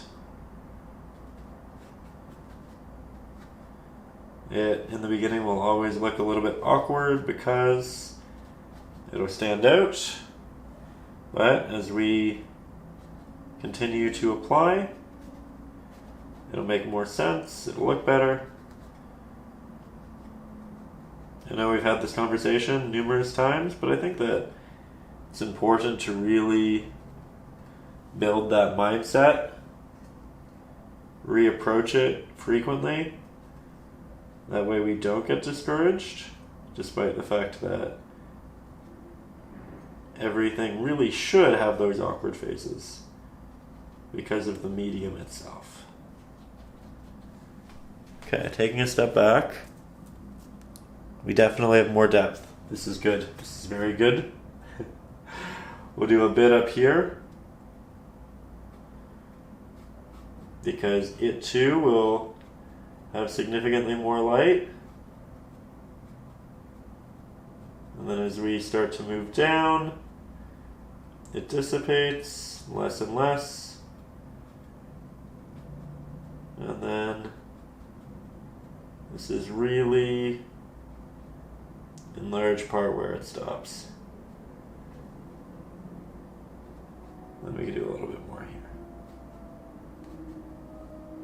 And once this is done, we let this dry, and then we can move in with a nice unique step.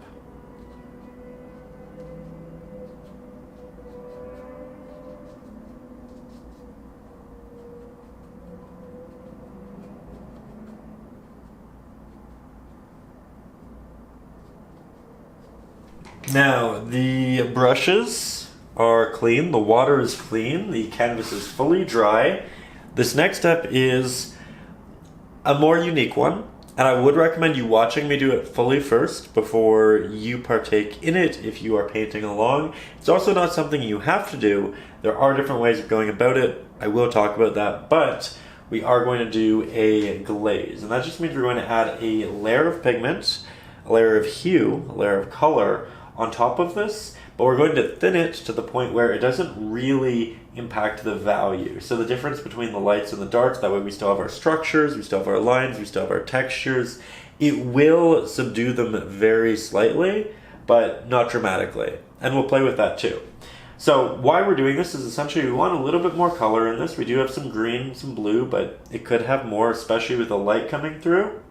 And we essentially have this shadow being cast here, which will make this area a bit darker. But as we get back here, we have the sun touching our rocks, and that's going to add some warmth to it. So all of that prefaced, I have a very damp brush, and I have two pigments on my palette that are new. I have a Naples yellow, and I have a burnt sienna. I'm going to start by taking my burnt sienna, I'm going to move that to a clean spot on the palette, and I'm going to add a lot of water to it, to the point where it is essentially like a watercolor and not an acrylic. You can see just how transparent that is. And then I'm going to take this, and I'm going to apply it towards the rocks, predominantly closer to the water. And I'm going to work in an X-shaped pattern for the most part. You can see an example of it right there. And I'm just going to interject a little bit of warmth into our rocks. Now, I'm going to go to my Naples yellow. I'm going to thin that out. A lot of water. This is a very thick pigment. It's a lot like titanium white. So we need quite a bit. And I'm going to apply this on the outskirts rocks. Give them a little bit of warmth.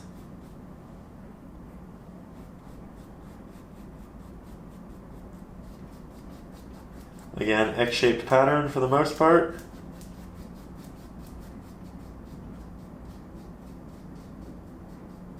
You can see that it's not changing the values much, but it is having a slight impact.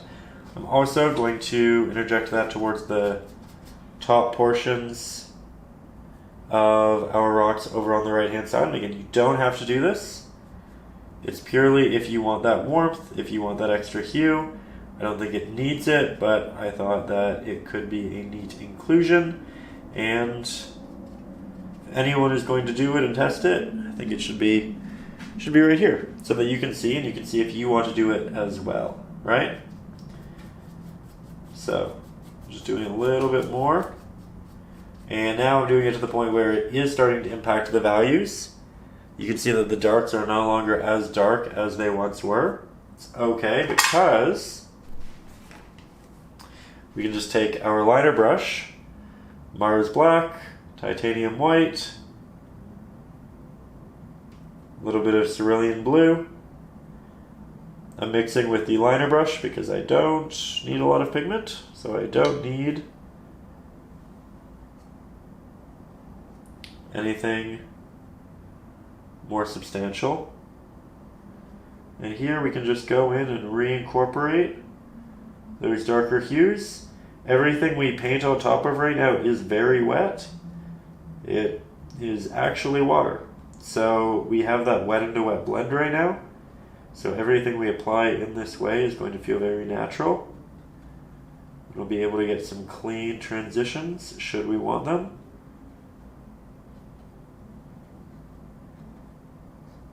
Some people really like glazes, some people don't.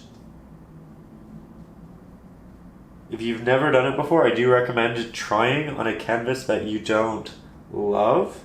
Perhaps an older painting that you likely won't return to, or just a clean canvas, because it can take a couple of tries to really get used to, but it can be nice for interjecting just a little bit of additional color. And now that we have that, we're going to go back to the Naples yellow, add some titanium white, a little bit of Mars Black. Most yellows, when mixed with Mars Black, turn into a green. Naples yellow does not, which is one of the reasons why I love it. It's very safe. And then we can work this highlight, this warmer highlight, towards the rocks that are a bit farther away from the shadows and it won't be as wet. So here we have this opportunity to build it, and again, because of the wash, all of this is still wet pigment, or at least there's wet on the canvas, so this applies very softly. I'm not really fighting tooth, it's just applying with ease.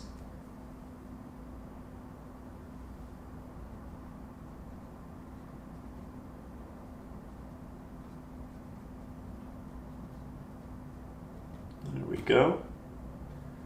I also want to do this on the top, because there'll be a lot of light up here.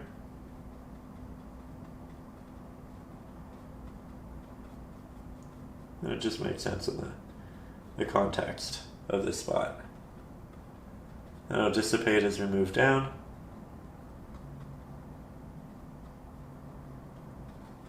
There we go.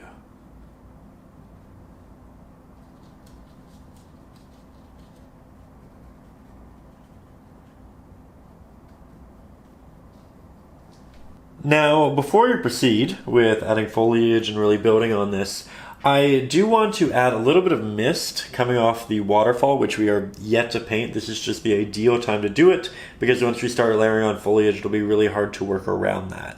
So we can layer the foliage on top of the mist. It does mean we'll still have to layer the mist on top of these, but I wanted to wait until these were applied to gauge how much mist we have. So ideally, we're always working background to foreground, and therefore the mist would have been done right when we finished this.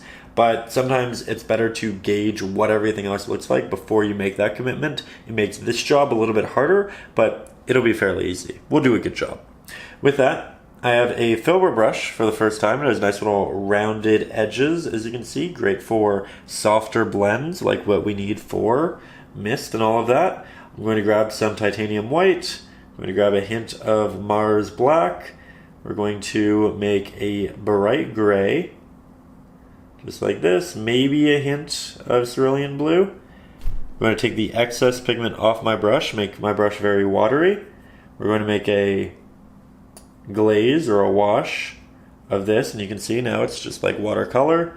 It's dripping on the palette. I'm going to start by applying it in here, and then I'm going to use that rounded edge of the brush to work my way up. Just create that nice soft transition. I'm going to try to keep the edges of this nice and sharp. We can use our finger to do a little finger painting. And just like that, very, very simply,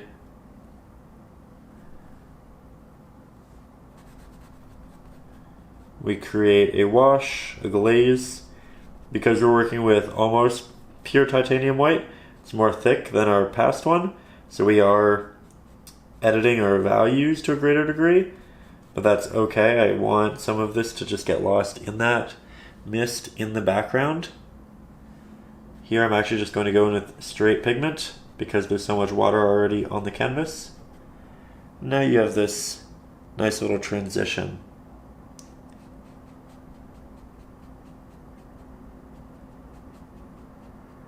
There we go. Nice and easy. Didn't really take any time. And we built on some depth. It'll look far better as well once we start working the actual waterfall. From here, we'll take a step back. We'll switch over to our larger flat-headed brush. And for the first time in a little while, we're going to mix a mid-gray. Something not too saturated, not too bright, not too dark.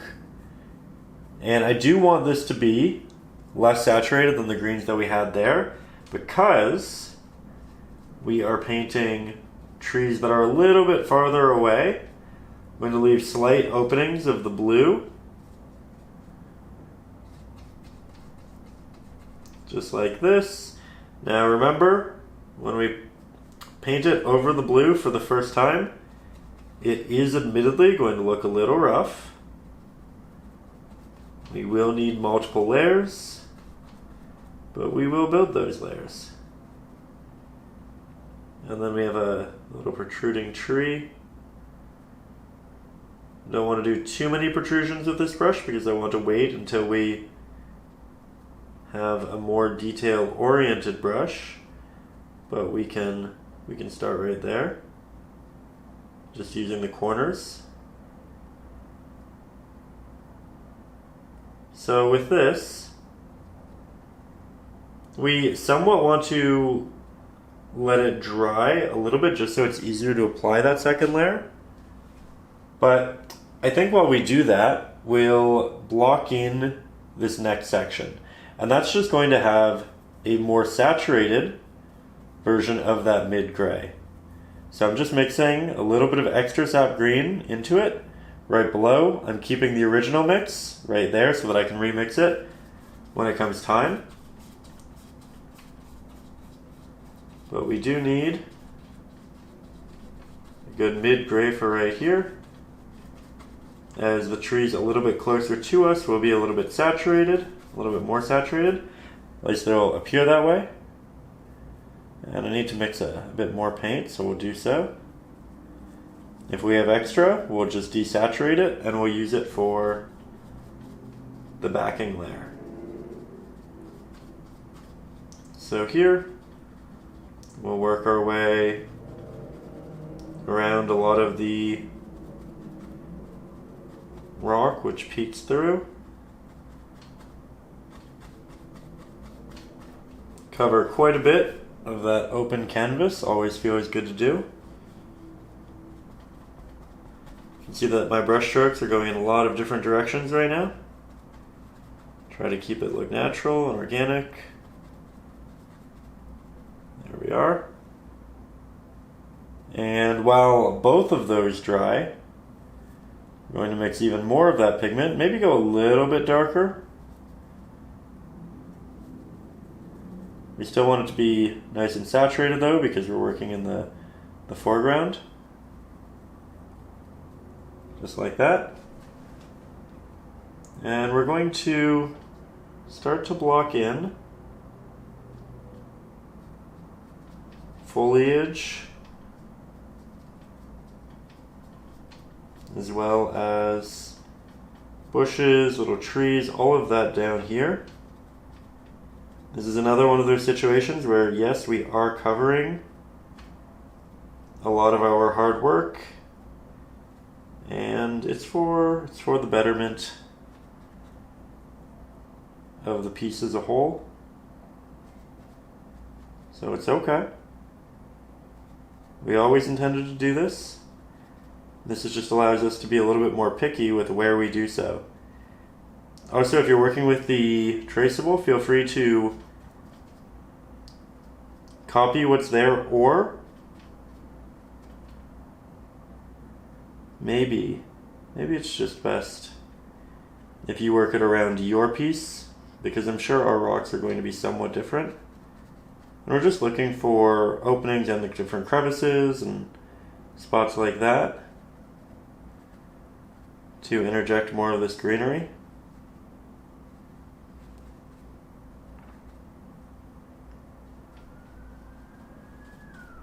Now that this has started to dry a little bit, we can head back up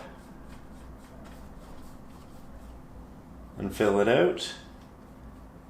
See, it looks already a lot better with the second layer. I don't mind if there are brush strokes, because that just looks like good texture.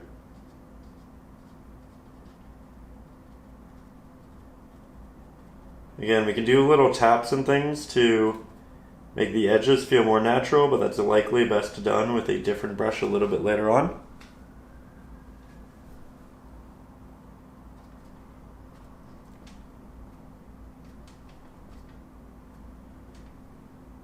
And here I'm just filling that out a little bit more. Working a bit more greenery into these open spaces. I might do something larger down here, yet to decide.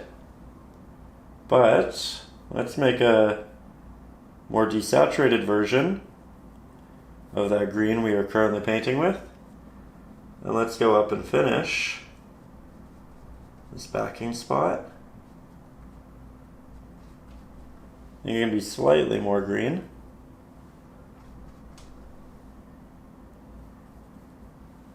Really jumping between pigments here. You don't have to. You can take a little bit more time and finish one spot as you go.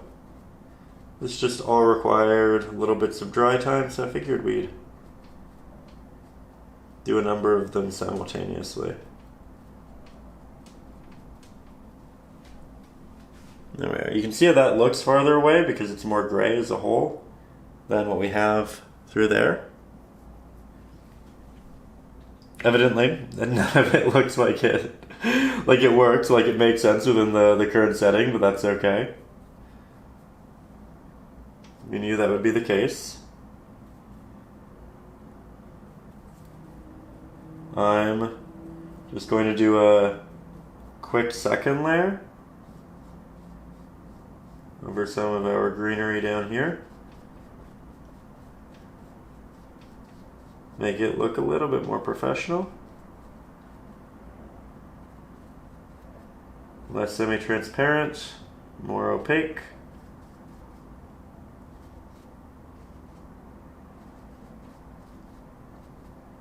Oh, I like that a lot.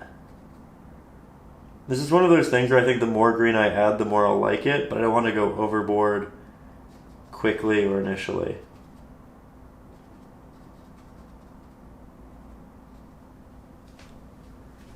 There we go. Okay, now we need to let all of this dry before we add in our texture. So I think, you know what? I say that. I do want more greenery through here. I want quite a bit more. I see it in the reference photo. I like it in the reference photo. I think it makes sense. We'll just throw that in here. It's a little bit darker, which is nice. And then there can be little splashes of it. But I can also go back and add those splashes with a smaller brush. And the idea is to make it feel cohesive, like it runs throughout the rocks. It's not in just certain areas.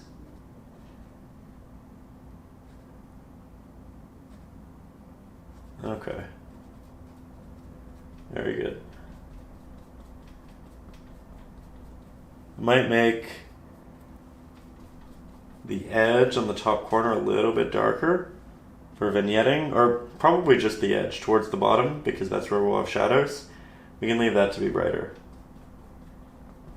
But we're not making it dramatically darker, just a little bit.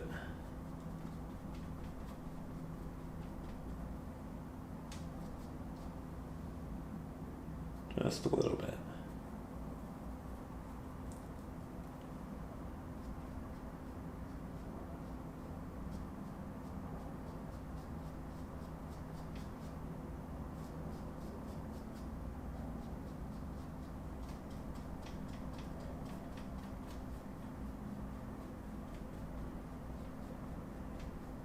There we go.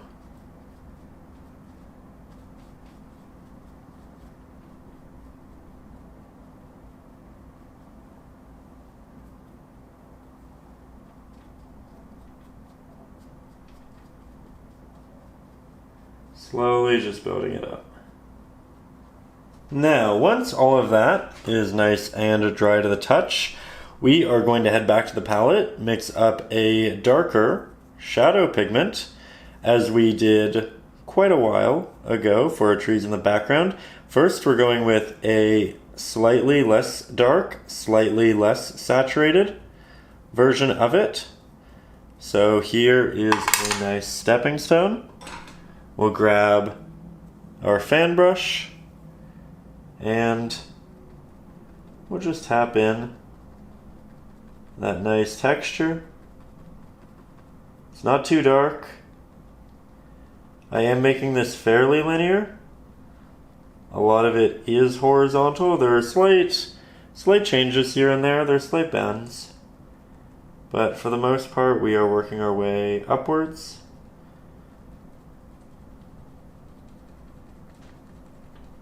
And as we get farther away from the sky, we can be a little bit more dense with our taps. They can be closer together.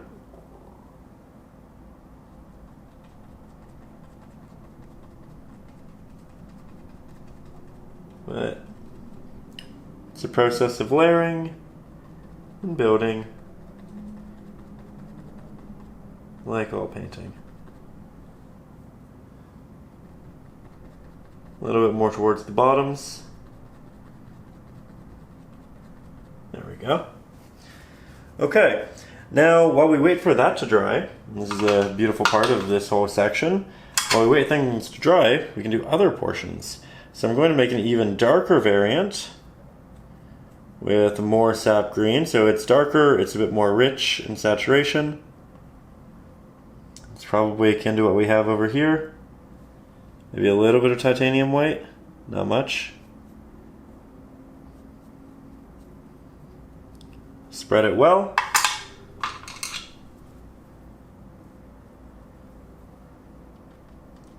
And we're going to need the majority of these taps towards the bottom left-hand side, but of course, they will also extend outwards. I'm going to try to make it so it's not linear here.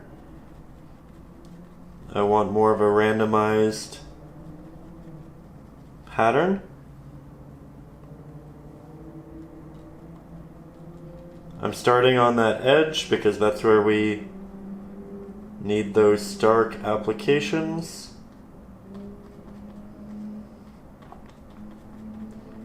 And then as it dissipates, that's when we move out towards the center and eventually even the edges. You can see that I'm also opening it up a bit.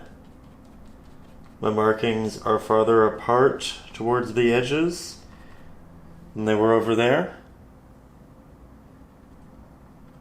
Rather, they're farther apart towards the right-hand edges. The left-hand edges are very closely tapped.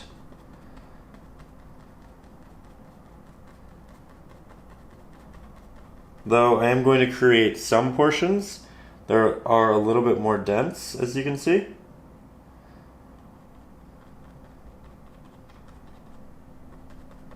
Because we just will naturally have openings in the trees that are a bit deeper, where light has a harder time getting to as a whole. So we just try to represent that. We're also going to use this in the greenery, which pops up throughout our larger collection of rocks.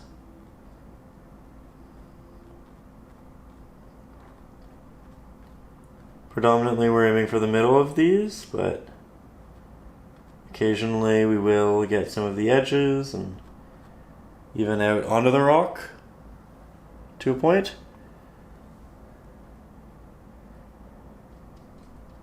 I'm going to need to do a lot in here. How far down can I go? How far can you see? Looks like you can see that. Good.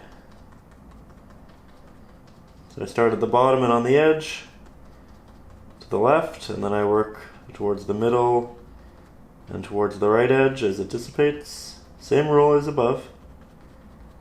We can have it slightly directional in the way in which the tree or bush here expands outwards.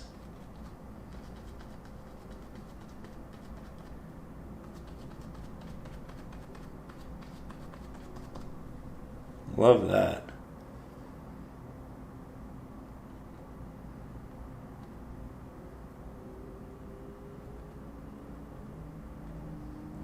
Just going back to a couple areas that I feel like could be a little bit more elaborated on. And then we'll get lower. So from here, yet again, we find those openings and we make the most of them.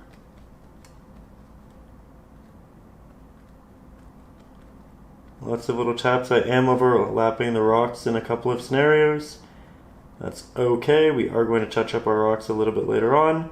And in a lot of cases, because this is as dark as it is, the green isn't hyper noticeable, and therefore This can just look like divots in the rocks as well, especially as we add the light on top of the green, which we're yet to do, but will have a very big impact, as it did in our other green spots. So, seems like everything is nice and dry. We are going to start moving into mixing a brighter but somewhat desaturated pigment. This is quite nice. We'll do a little test with what it looks like in the background.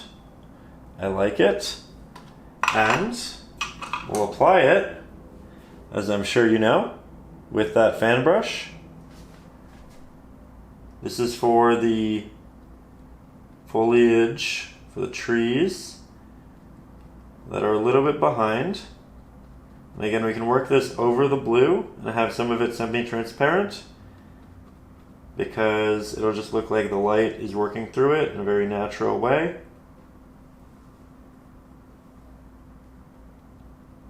We can build this up over multiple layers. We can get brighter with it. This is only layer number 1.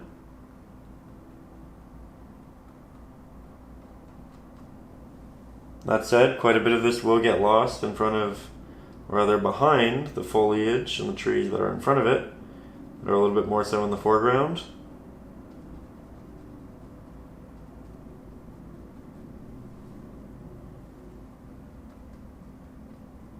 Hope you're having a great time. Hope you're feeling relaxed. I hope you're feeling inspired. I hope if you're painting along that it's going quite lovely as well. I think this is one of those pieces that can be so rewarding as you come towards the end of different steps.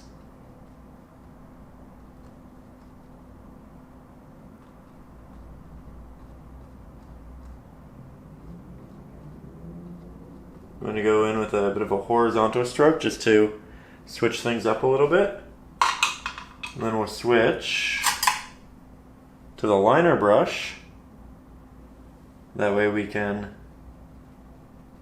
work with a bit more control towards the outskirts. I think things are still feeling a little tight.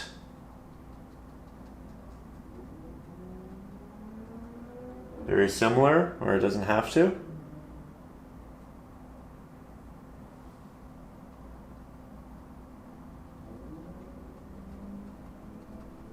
Also incorporating some extra shadows here and there.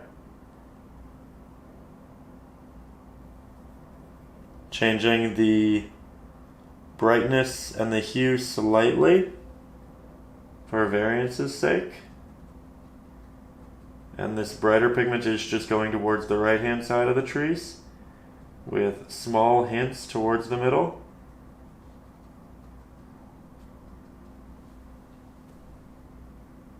We don't want to do too much here because, again, this is meant to be a bit more of a subtle area in general. But I do like the tapped texture of this brush in this area. We have an opening in these trees, so I'll expand upon it from there too, just because that opening will create light in the surrounding areas.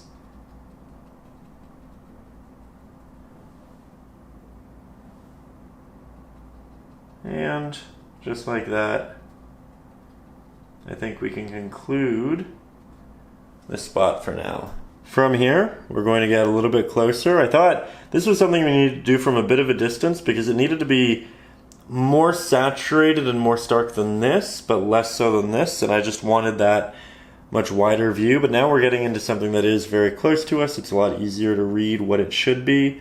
What it should be is saturated and bright. Still going to use a little bit of Mars Black, and we need a lot of paint. So a big mix. I like that a lot. Switching back over to our brush of choice for these applications. And immediately we see the difference. Starting on the edge where that light is going to be coming in, illuminating, building those highlights.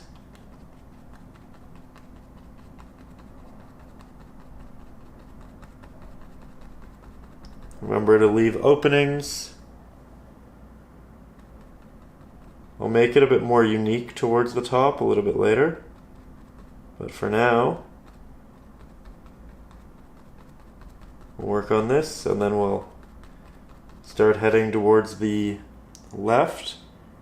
I think we'll build a second tree or a protrusion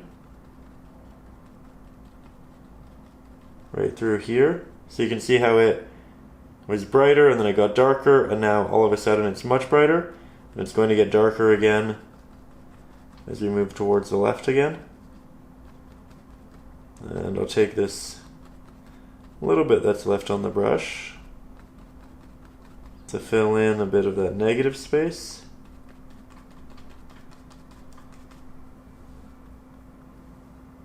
I'll do a bit more up here.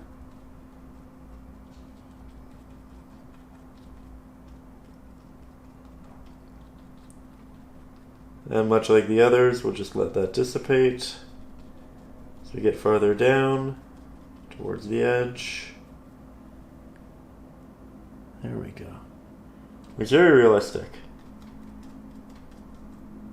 Love this technique on this brush. If you are fairly new to the channel, all of the brushes that we use here are from my brush set. It's a 5-piece brush set. We use it for every lesson here on the channel. So if you get it, you know that with every new lesson you'll have exactly what you need, and you won't be second guessing if your brushes are working the same as mine, because you will have the exact same brushes. So if you're interested in that, there will be a link to it in the video description. I've been using the same brush set for the last almost year and a half at this point, so they're holding up really well. They're entirely cruelty-free, which I am very proud of. Don't have to worry about there being real hairs and whatnot.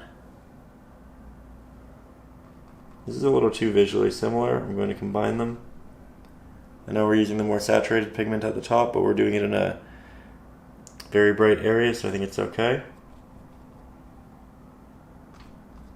We're also going to bring this down here and start elaborating on some of the smaller areas of greenery. A lot of these kind of trace the edges of rock, so I can be a bit more directional with my taps rather than randomizing them, which is an easier process actually.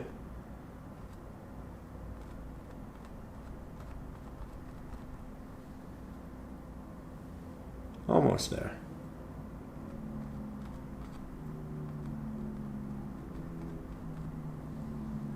Let's take a quick step back just so we can make sure that this all fits together properly.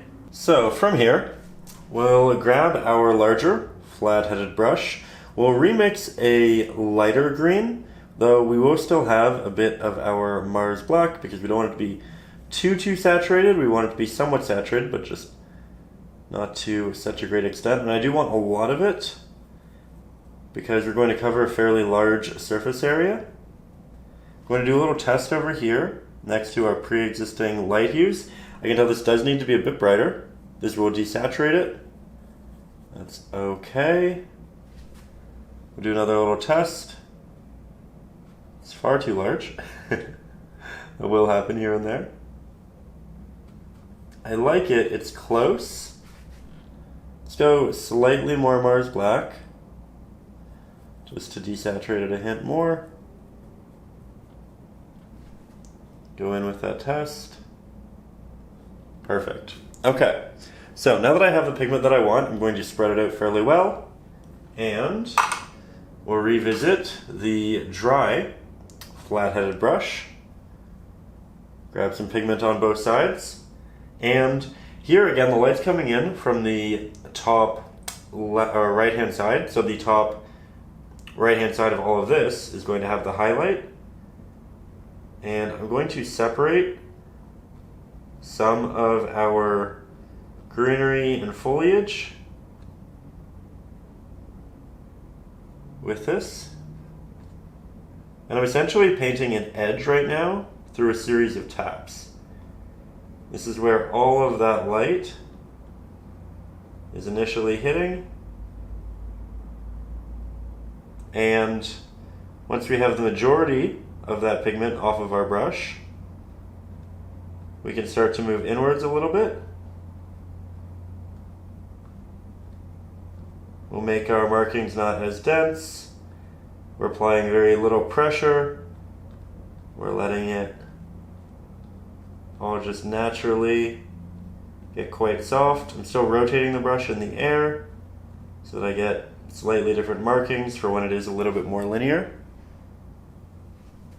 I think that's a great start. This area is admittedly a little bit too dense, but we can separate that a little bit later on. Let's go over here. Add those highlights to these protruding trees and branches.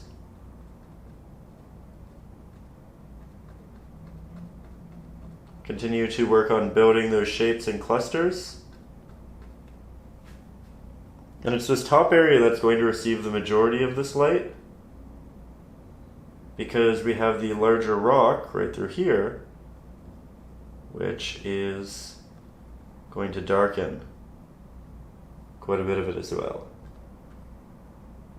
Now I think we'll start another protrusion through here, but we'll make it interesting and we'll end up combining it with what we have on the edge. We'll make a soft transition between the two. Just like so. We'll do a little bit more down here. But very soon, we are going to reach that point where this is just a little bit too bright. So we'll add it here because it's far enough away from this that it's not going to get the shadows and still high enough. But we do want to be somewhat careful. We have a little bit of practice. It makes sense that we'll feel more confident going into this, and we will be better at it than we were up there. However, I think it's also just easy to get a little overly confident. So we're going to try to just be mindful of our applications. I'm letting it dissipate as we move towards the bottom. There we go. See that? Great little transition, a lot of light at the top, not so much at the bottom. We don't have to do all of our detail with this brush. This is more to build out those initial stages. That said, let's alter the pigment. Or you know what, before we do that, just to make sure it's cohesive, we're going to take this, and I'm going to add a little bit over here into the areas that are very highlighted. Really protrude. And while we matched the initial color that was over here, this is just to ensure that if we were a little bit off, both sides of the painting still fit well together. It also gives us a chance to build our highlights where we feel they might really look great. With that, let's grab a little bit more Mars Black. Not much. Work that in. Still a highlight, it's still nice and green. Let's do a little bit more green, because I wanted to darken it, not desaturate it. Grab our pigment, start working in our new variant. Much more subtle.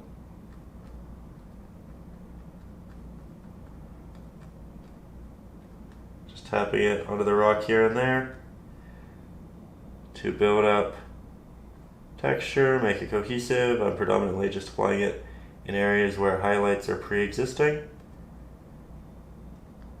But then we can also take it down into the rocks and greenery that we have at the bottom, still leaving lots of openings in the actual greenery. That way we have the contrast. It looks as natural as it should.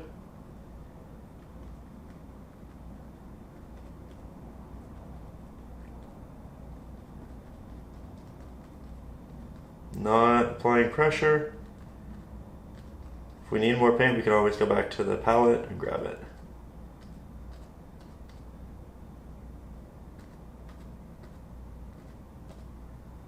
And I think we'll also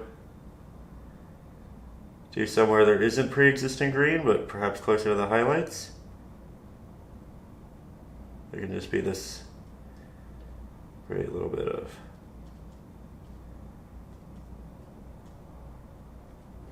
organic hue that brings it all together.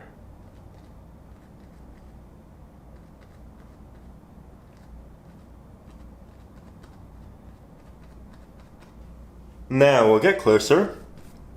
We'll mix up a darker variant of that green because we want that texture, but we also want a wider variety of green hues, especially in various values. So here we are. And this time I'm going to look for more of the shadows, or rather the mid values with this mix. And we'll just slowly bounce between rocks, finding little spots to interject this hue. We essentially want to make it so it doesn't feel like there is green and there is the rocks. We want it to feel like they're one. Like this entire layer which we've just applied is a part of it.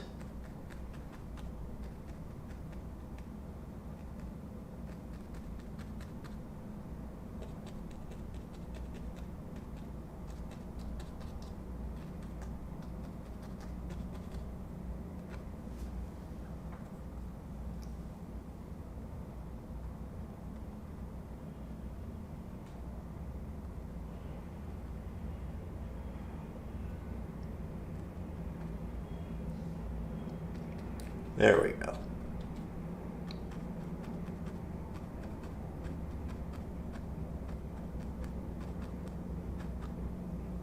Now, we've waited a while when working on the bottom for this to dry, and it has fully dried. So we're going to go in with an even brighter variant of our green. And this will be the brightest one that we've used so far. Still going to use a little bit of Mars Black because I don't want it to be wildly saturated. And I don't want it to be significantly brighter, just a little bit. So we'll do a test. I think that's actually perfect. Put down that brush, pick up, as you guessed it, the fan brush.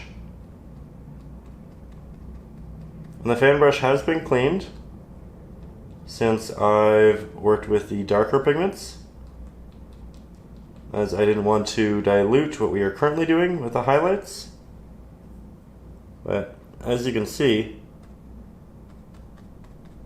with every layer that we add, be it subtle, as long as we keep portions of the initial layers, those backgrounds showing through, these are all going to really build on the depth, the fullness, and the realism of the areas in which we are rendering. So I'm being somewhat selective still. Not going everywhere. But we definitely do need to go back up to the top, as that is receiving a grand amount of light in comparison to the rest of our subjects. Now yet again, pulling back so that we can interject it on some of the focused foliage towards the bottom. This tree. However, it's worth noting that we are trying to look at this and this at the same time. That way we know that we are making it all fit together.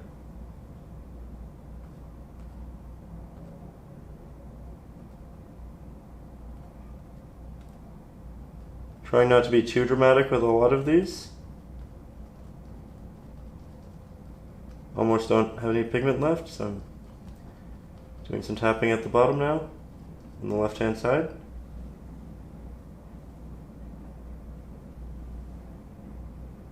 You need just a little bit for the bottom.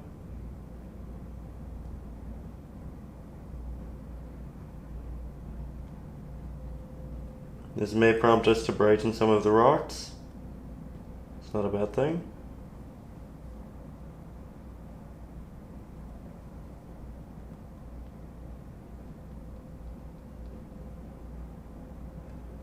Trying to connect some of the rocks through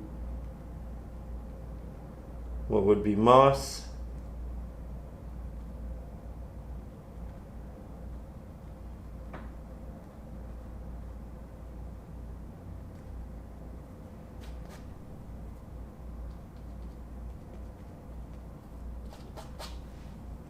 That said, I am going to grab some of the darker pigment as well and just soften or dilute some of these highlights.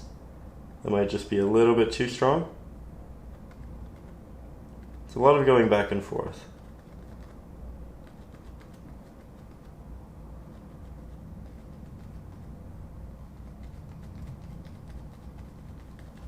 Now I'm going to get closer and with a liner brush grab some of our darker green.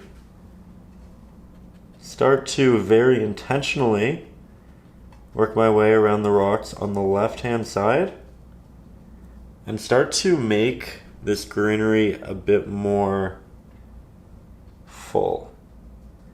I'm doing this so that it progressively becomes less as we move towards the water. So perhaps the water makes it hard to sustain growth on those rocks, but up here it can be more frequent. It can be more full. So, looking for those shadows.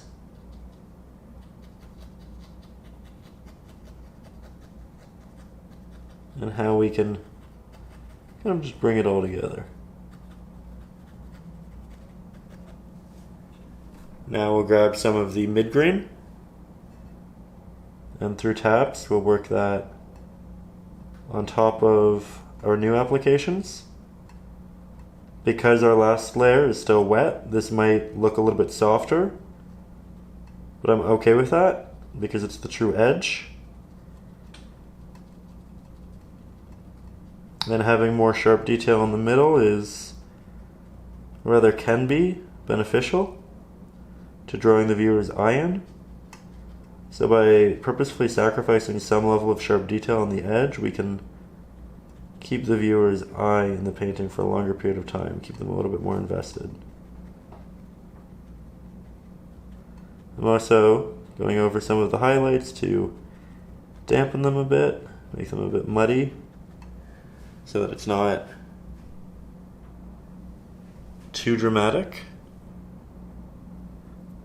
Again, drawing the eye not towards the edge, but allowing it to move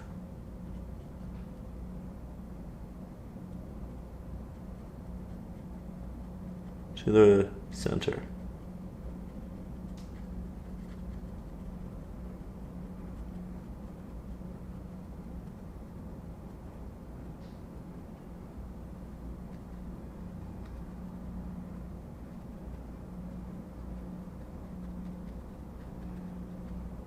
Love going back and forth between the fan brush and this one, just because we are going into something that relinquishes control, and then something that's hyper fixated on control.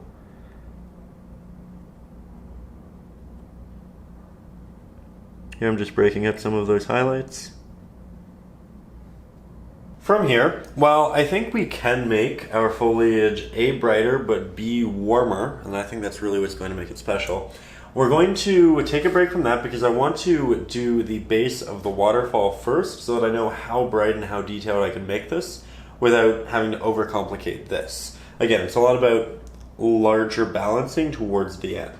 So for now, I'm going to paint in the protruding rocks that we have from the water. These are ones that are larger, they're sticking out, they're also kind of giving us form to see the stair-like effect that the waterfall has, because it falls from here and then has a little bit of a landing, and then it falls from here and then has a little bit of a landing, falls, landing, falls, landing, falls, landing. And the amount it falls differs between it, but we do have some rocks to show where that landing is occurring, because the water is hitting it and then it's splashing and then it's leaving portions of it revealed, where typically in the areas where it falls, especially from greater heights, it doesn't protrude to that extent, it doesn't hit the rock in the same way, you don't get that splash and you don't get that revealed area. So we are going to grab some Mars Black, Titanium White, grab a hint of our Cerulean Blue, not too much, but just enough to make it nice and earthy, organic. Now with this, I'm going to start on the largest rock, which is right here, simply because I want to get the pigment that I currently have on this brush off. I want to do the rest of the rocks with a different brush, that being my smaller flathead, just because they're not that large of an area. And I will get you a little bit closer. Now I am going to begin by making sure this is a little bit damp. I don't want a lot of water on it because I want somewhat thick layers, but being able to keep our paint wet for a longer period of time is definitely valuable, and getting those nice sharp edges is very valuable. So I'm going to begin by just painting in the tops of my rocks, as you can see through here, and we want lots of little movements, and then I'll start to blend down, and as I blend down, I want it to dissipate and get softer and softer so that when I paint in the water, it'll be a much easier transition. So this is the top of a rock, and then it'll become lesser as we move down. Going to grab just a bit of water to help with that transition.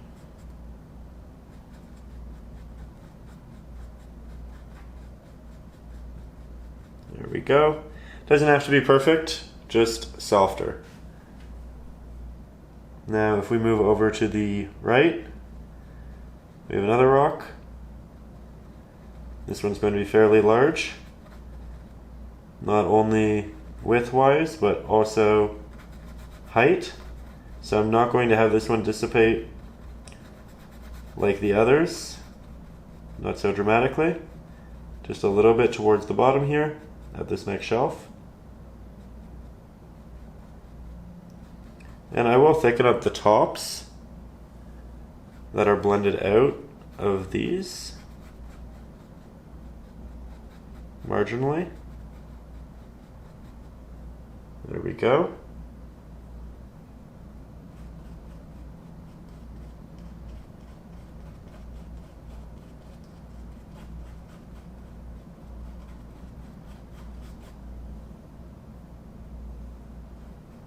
Doing this one twice because it was definitely thin. Rather too thin. And I'm not going to do these quite yet. I think those are something I layer on top of the water later on. But we do have a couple more through here.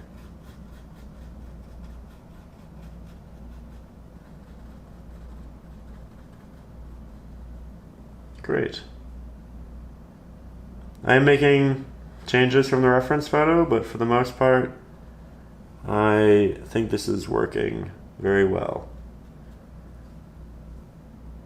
I want to make sure that our shadows are similar to that of the shadows that we have in these areas. That way it all feels like we're at a similar point in the painting. And once that's done, we're going to go for a slightly brighter mix. Not substantially. Maybe a hint more green.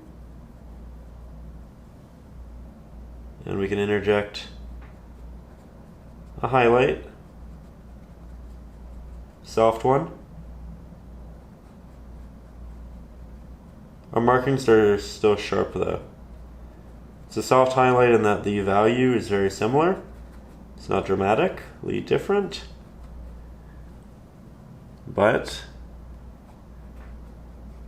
we're still painting subjects which are relatively sharp. They're going to have more erosion, so they could have softer edges should you want them to, but I think I'm going to leave mine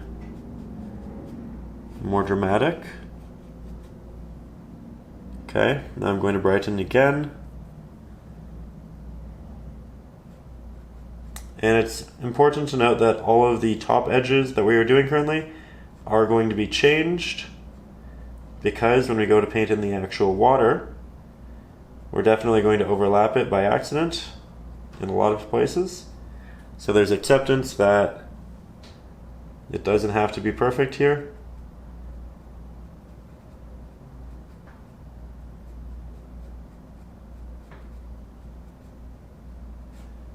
Just adding the highlights to the tops where there might be a little bit of light.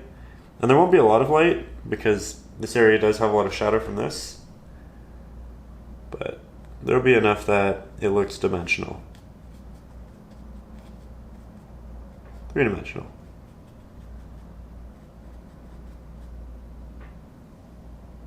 One more.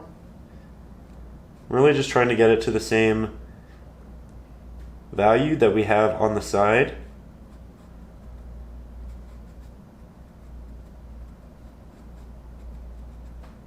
Because that area also has shadow. And they should match.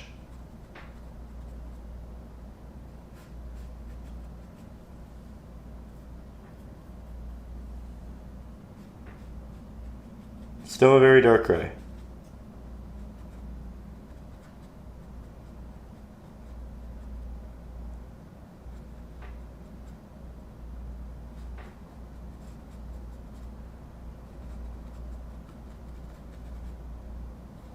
Beauty. Now, from here, we are going to start doing the base layer of the water.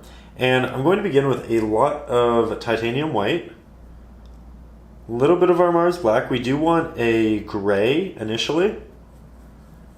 We don't want it to be a highlight though, we want it to be a mid value. We're not really going to have any shadows or deep shadows in the water. So what we find here is essentially as dark as we're going to get for the most part.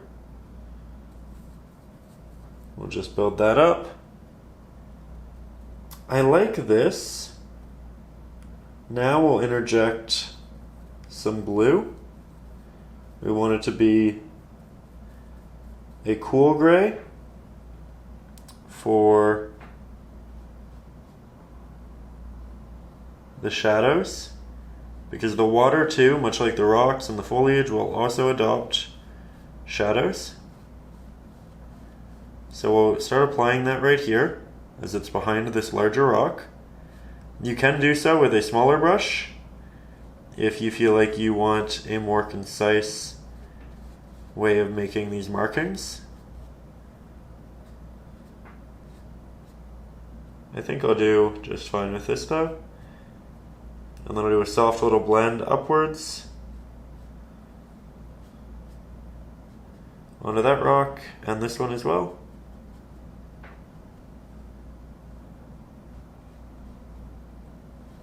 We'll continue our way down.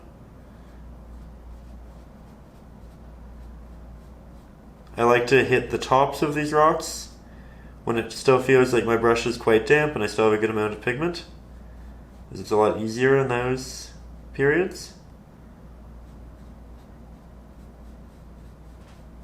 And then when I run out, that's when I essentially tap it and do little drags towards the bottom of our rocks.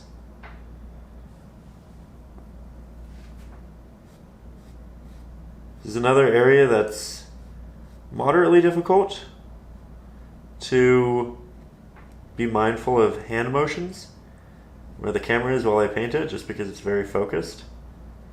And it requires quite intentional marking, so I do apologize if I, again, put my hand in the way through this specifically.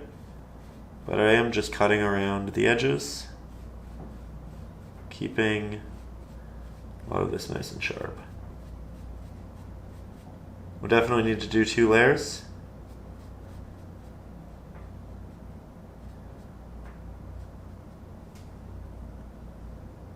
And before we change our color, we'll also head up here.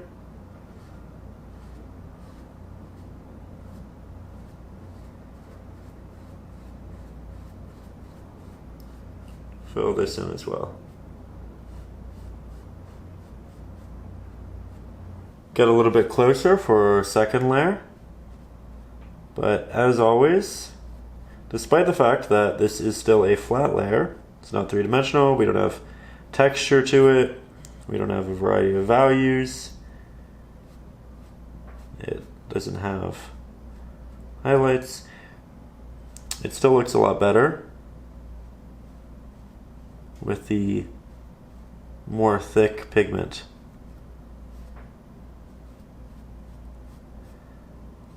You'll also notice close up how we're losing a lot of the sharp edges to our rocks and a lot of that form. That's okay.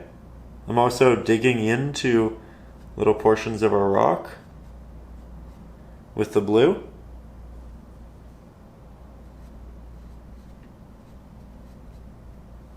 Up here it's incredibly thin. There's almost just water left on the brush at that point.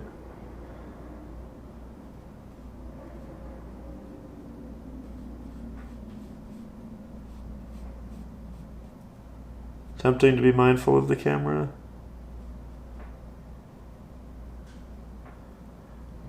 Putting little divots into the rock on the side just to make it more unique.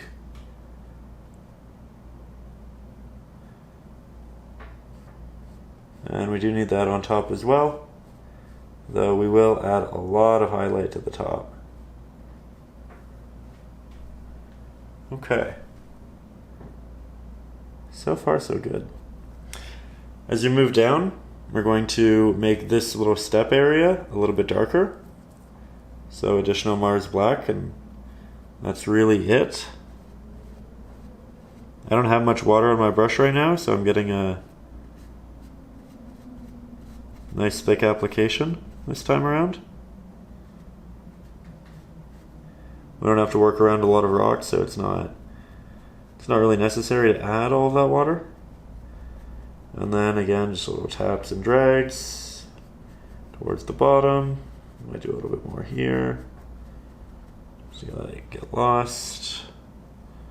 The rest of the subjects.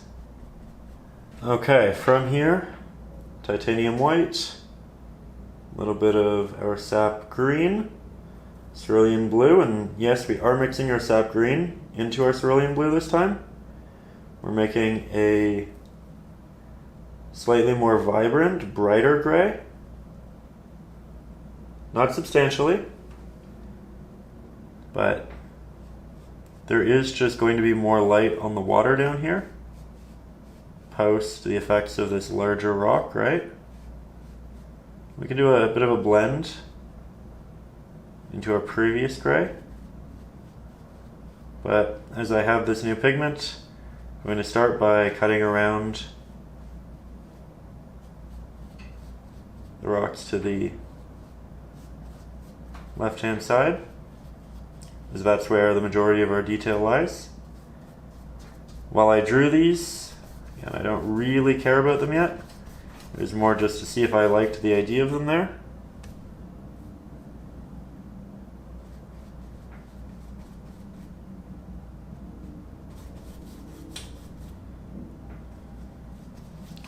Do a little X-shaped pattern to create a bit of a softer transition. This water is going to be running quite quick.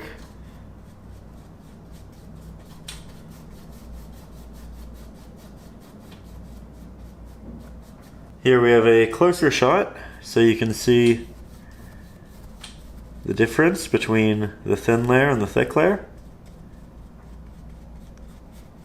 Lots of pigment on my brush, completely losing this rock, at least the general form of it. That's okay. Grabbing a bit of water because while I don't really want to thin my paint, I do think it's necessary to recut around these rocks. That said, it's the second time, we have a good understanding of how they are, so said cutting is much of a more quick process. And transition here doesn't have to be perfect because of what we're going to layer on top to make the water actually look like water.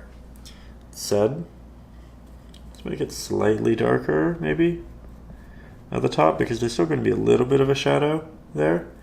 A little bit darker, a little bit more cerulean blue. Doesn't have to be dramatic. Doesn't have to be dramatic.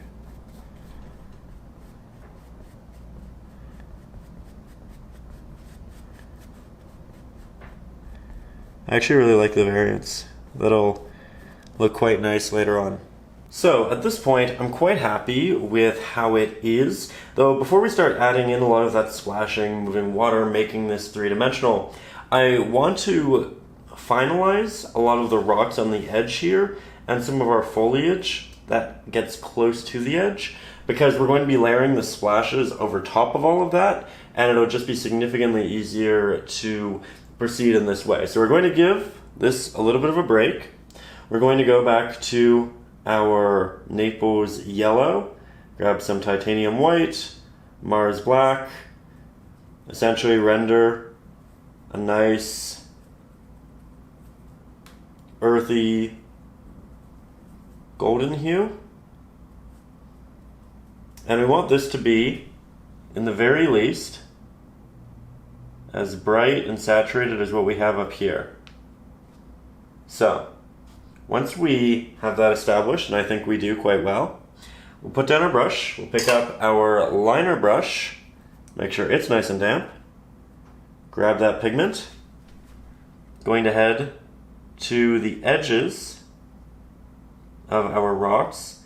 And this is important because, again, this area has a lot of shadow in it, but here we have an opening, here we have an opening. This is taller than the shadow that that'll create.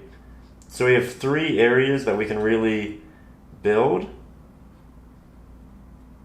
on and create something with a bit more depth, a bit more texture, vary the hues in our piece to a greater degree. And you might feel like this pigment is too bright in relation to that which we already have in the foliage. Like one is just strongly overpowering the other. And to be honest, I definitely feel that way right now. However, it's a big however, we are going to brighten this foliage as well. We're going to add to it.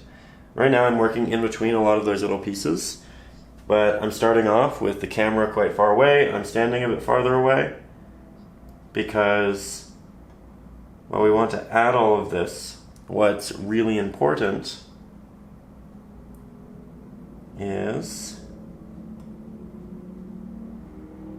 keeping it cohesive.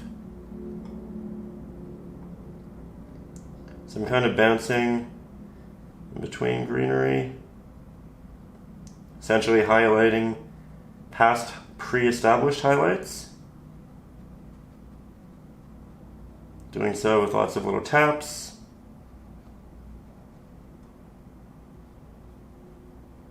A lot of our highlights are also done via strokes. And once we start amalgamating a lot of these lighter portions, it starts to visually make more sense.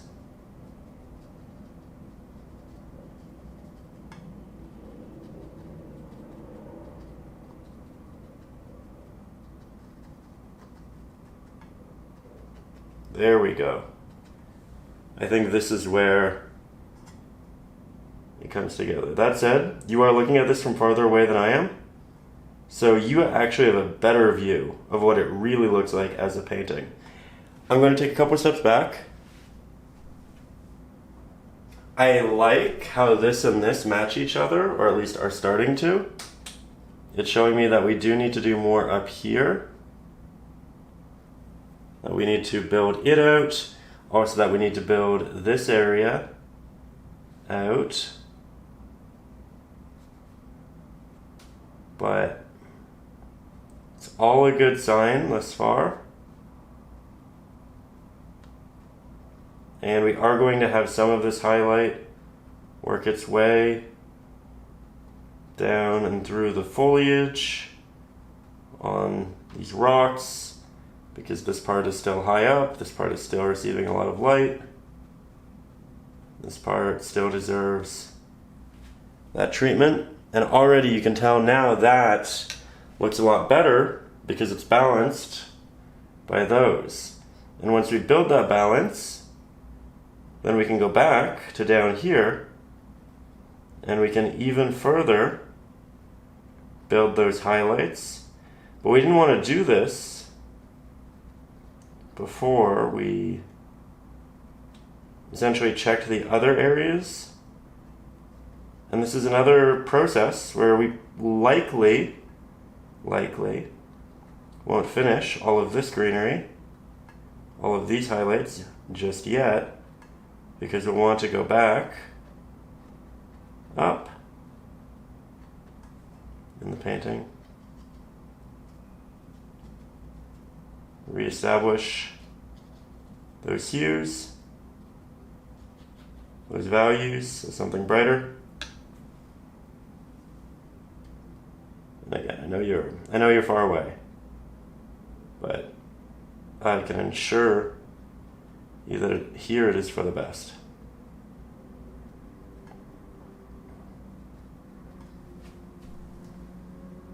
There we go. So much more dimensional now. We're not done though. We are not done. We do need a bit of that highlight on here. I will still let it dissipate as we get lower. We'll go back and we'll continue through this.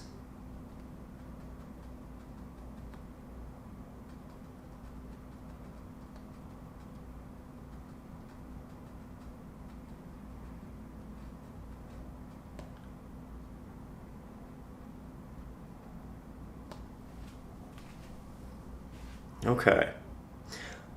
I think it's fairly well balanced. I am going to get you closer for some fine detailing work now that we have the majority of it in there. You know what, I say that, and then I see these areas right here, and I say, you know what? I want a little bit more highlight. Just working its way through here. And my mixture is fairly watery, so I'm just going to do a soft blend back. But what this is really going to do is it's going to create that transition of light that'll now feel really natural as we move this way.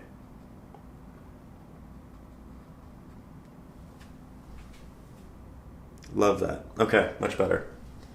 Very good, very good.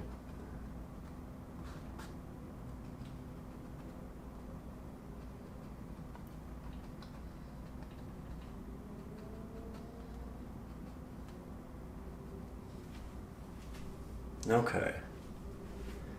As noted, we will now get a little bit closer. So here you can see some of that real detail work.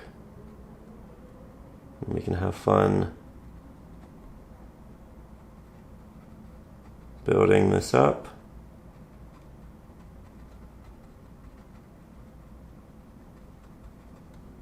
Every time we apply these highlights, they will get brighter. Not because our mix is changing, but because, as you know, we are adding we are adding 2 pre-established layers.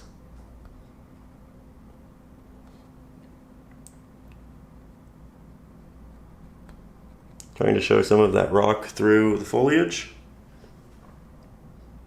We also need to add branches. They're not really prominent in the reference photo, but I do think they would look quite nice. So we will do that. And again, in the brighter areas, we can kind of expand a little bit.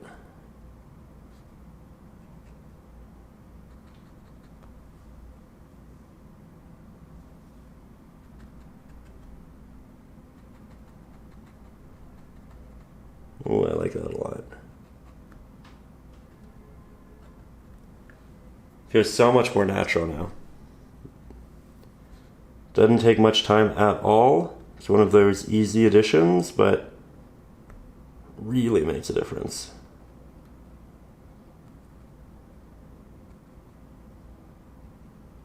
I love this, what it's doing with the painting.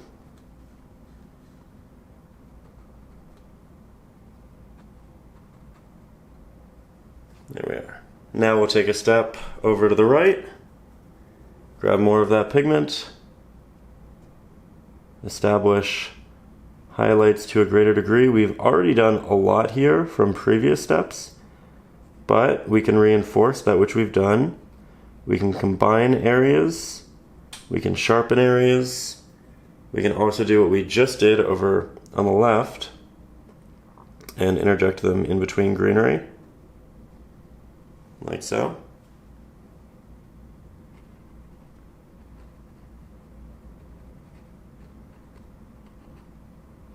Lovely.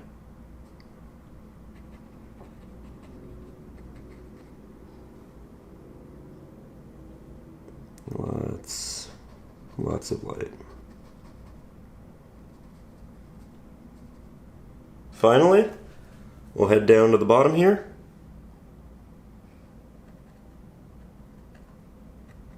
Reinforce areas which require reinforcing. Layer number 2 for the build-up. Maybe do a little soft transition downwards. It can be in the form of a wet on dry blend, or we can just do a little tapped texture to move that light downwards. That also can have a great effect.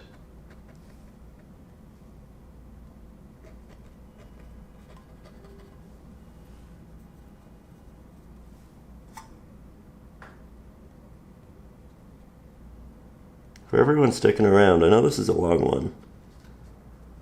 Just know, A, I appreciate you, and B, I'm very proud of you.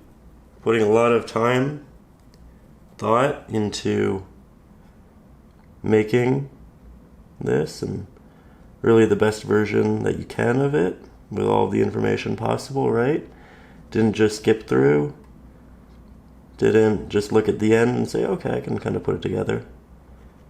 You really invested in learning the methods, the ideas, all the little details, and I think you really will be rewarded for that in your painting process. I think you'll end up with a really nice piece after all this. So good for you for being somebody who can put the time in and do it right. And you have my respect.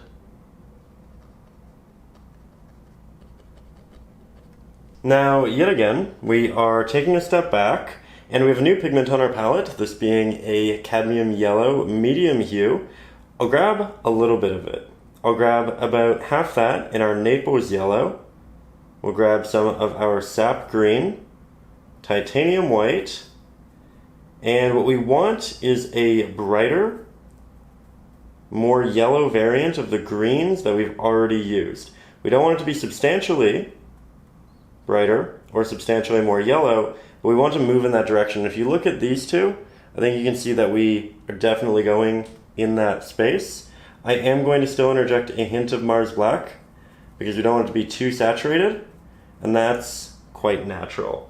So to put that brush down, we'll pick up our fan brush, of course. And now we can build even more highlights in the highlighted areas. And this is important because we're now rebuilding highlight over the newly highlighted rock, so that this again looks like the top layer, as all of this will grow on top of rock, right? So we're re-solidifying the depth in our subjects, which ones should be on top of each other. I'm going to keep this, as you can see, predominantly towards the edges. It's exclusively in spots that have highlight.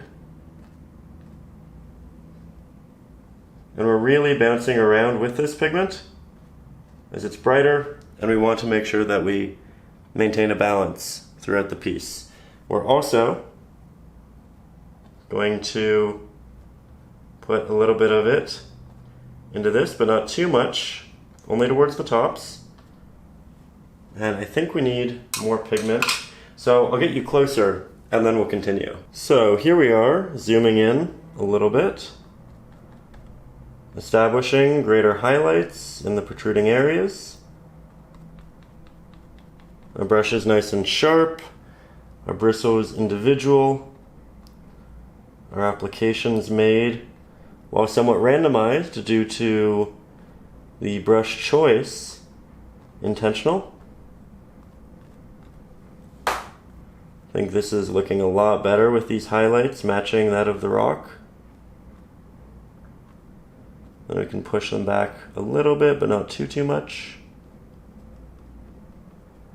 Applying even less pressure as we get farther and farther away.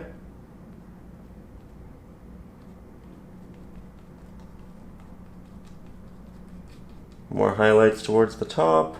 Though we don't want too much up there because, of course, we want that slight vignette effect. We can also interject this into the more distant trees.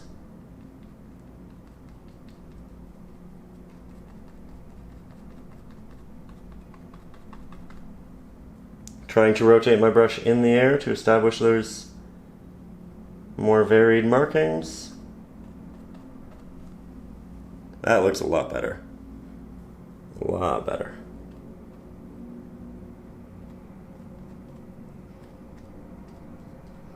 It all looks a lot sharper.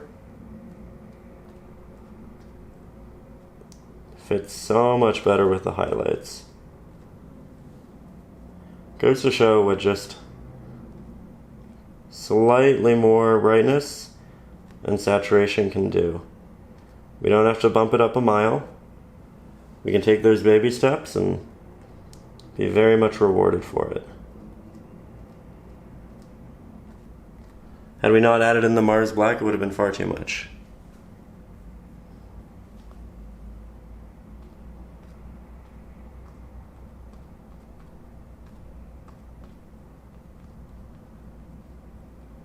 I'm also going to add some of this on the other side of our rock to show that there's also greenery growing on both sides.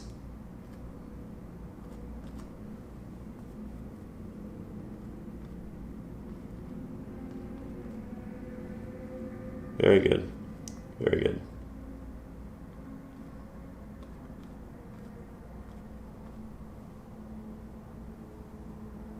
You really feel that light hitting this and then dissipating as it moves down. And then this, which protrudes quite a bit, recaptures that.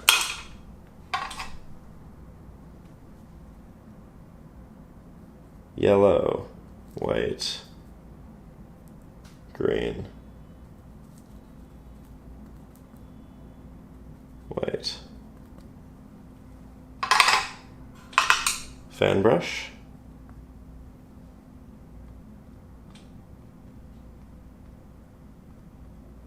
Just building something a bit more thick, a bit more dense.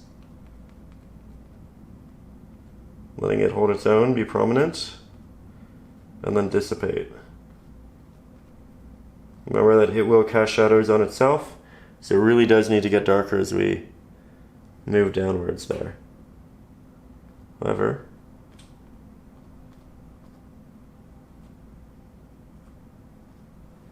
that moves up very nicely now.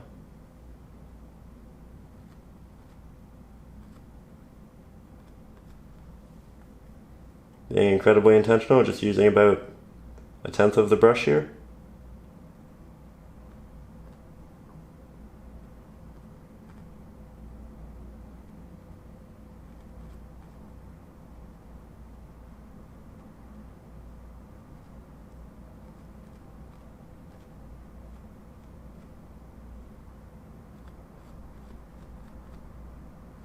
Now, here we are. Really like that. So we'll take a step back. We'll grab some burnt umber for the second time, this painting. Grab some Mars black, titanium white. So we're looking for an earthy gray here initially, and a fairly dark one at that. We'll interject a little bit of our green, but I'm going to do so with a bit of a splotchy mix. So we'll have green in some areas, we'll have brown in others, we'll have a little bit of Naples yellow in others. And this is just going to create a convoluted mix of earthy values that we can grab from. Now I'm going to switch to my liner brush and I'm going to get you quite a bit closer. Now, tree branches weren't truly prominent in the reference photo, but I do think they would look great in our painting. So I'm going to start to paint in branches through here, and I can tell already I want it to be a bit darker, at least for part of the mix. We can use some of this for highlight, but just add extra Mars black there. You're in a dark area of the painting.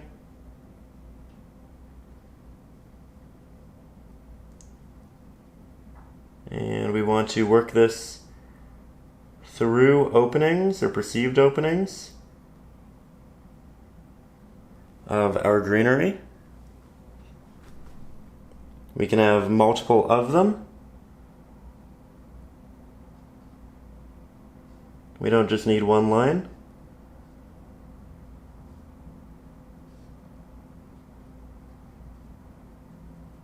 And we are purposefully going back and forth, weaving in and out of foliage, because it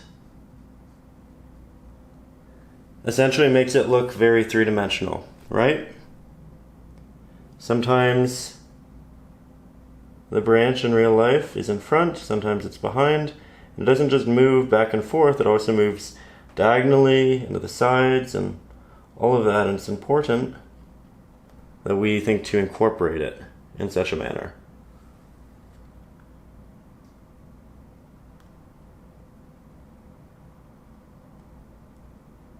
Trying to get extremely small markings, and I'm doing so by applying as little pressure with my brush as possible. If you overdo your branches, don't worry. You can always just add more foliage on top of them.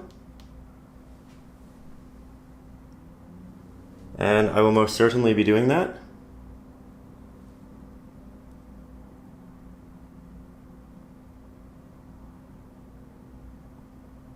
Using very little strokes. We're also considering doing a larger one up there. But before I do that, I want to commit just a little bit more to this one. There we go. I like that. I think it adds a lot of structure and depth. We can have another that starts there and moves up. Again, because it's not in the reference photo, I'm essentially just drawing in the air until I find something that I like. I think something right here could be nice because this ends much farther down, so if we go higher up, we're not in the same, we're not parallel, so it's more natural, more unique. I'm committing.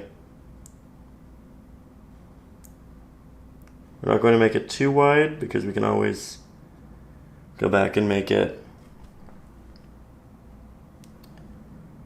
more so easily, but it's hard to make it less so. I'm going to brighten up our mixture a bit, just because that's a little stark. I'm going to start by adding the light to the right hand side, and then slowly blending it to the left, because the light is on the right hand side, and it should dissipate to the left. And then we can work this up through portions of that. I'm going to throw in another one right behind it. We don't really have to follow up on this one because it's smaller. It's not going to carry the same weight or go as high. But I think that's interesting. I think that's really interesting, actually. Good. Watching us problem solve in real time, which is fun. Okay, so now we're going up with this tree. Then maybe it gets lost in behind some of that bush. Let's pull you back a little bit. Okay, so here you can see it extending. It's definitely adding a lot of structure, be it needed structure.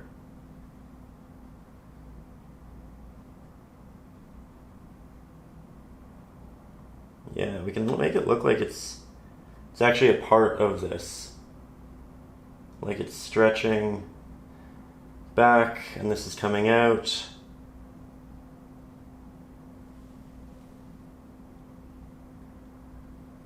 Very neat.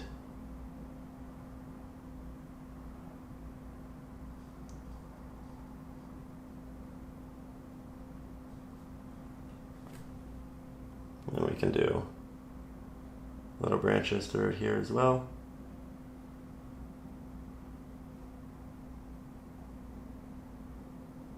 Tiny little things.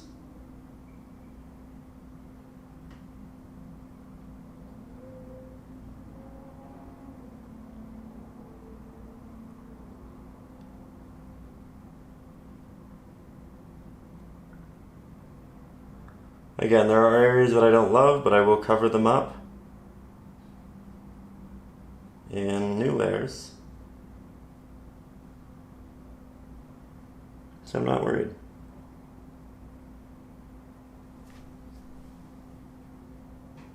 You know what? I think I want this tree to actually be in front of all of that foliage that we painted in the back. And if this is the wrong decision, well, you get to watch me make it and you don't have to make it yourself.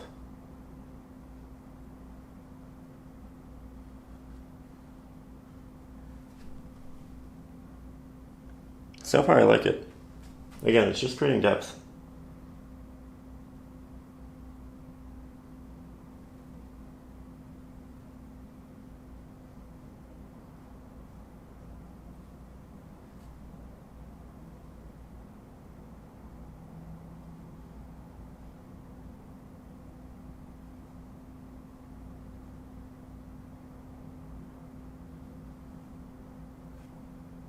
You can see just how tiny so many of these are.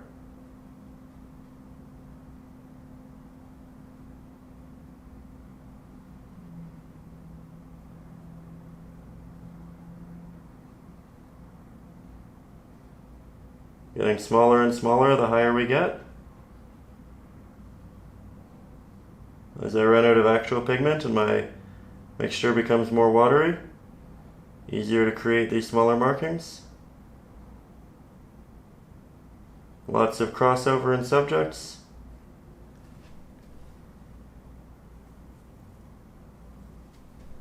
So this tree kind of goes up through there, does a little bit of a bend. I like that.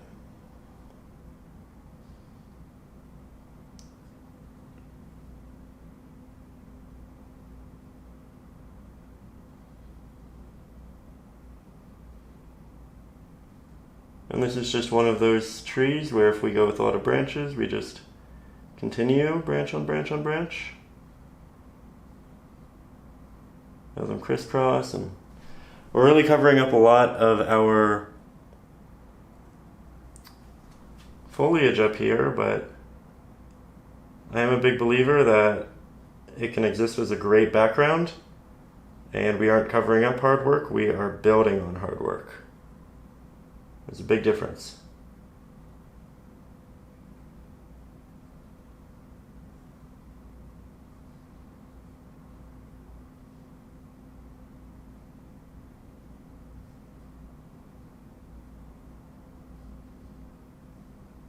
There we go.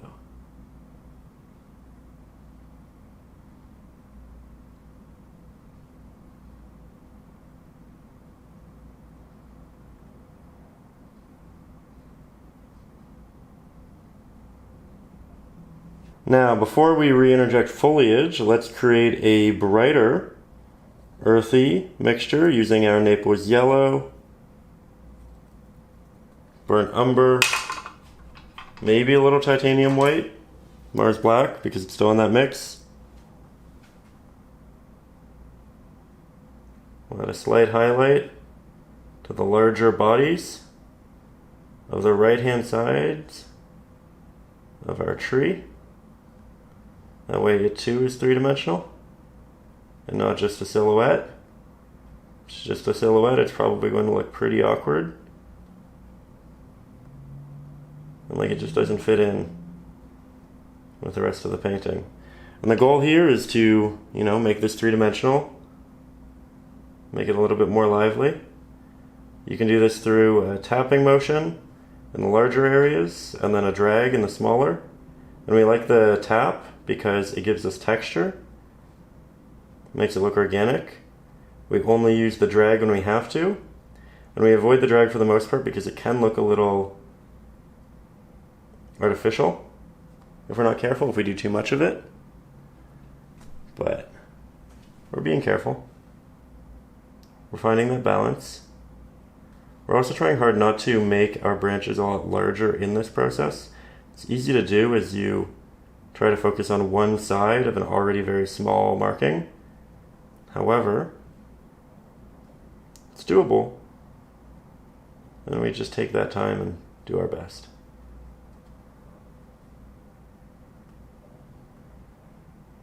Will look a little awkward pre-foliage.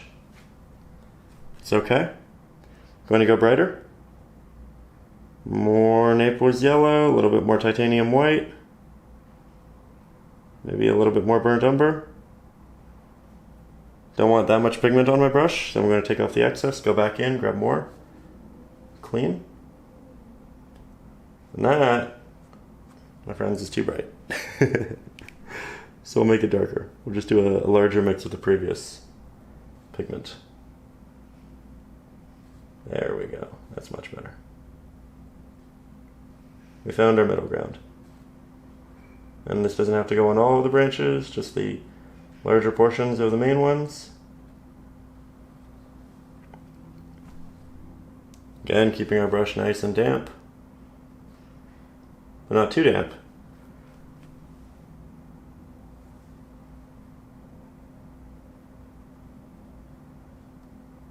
And the amount of branches that you do is up to your discretion.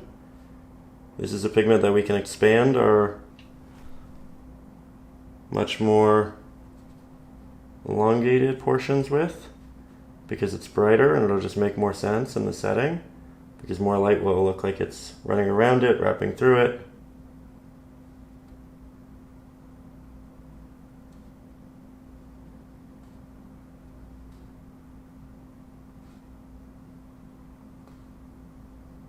There we go.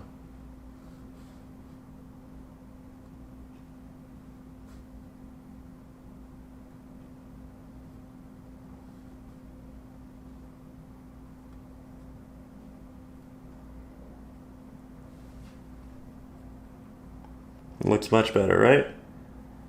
We can also do that a little bit towards the bottom, but not really, because it's meant to be much more in shadow. So I'm not really going to do much of that. Just a hint here and there to imply that form.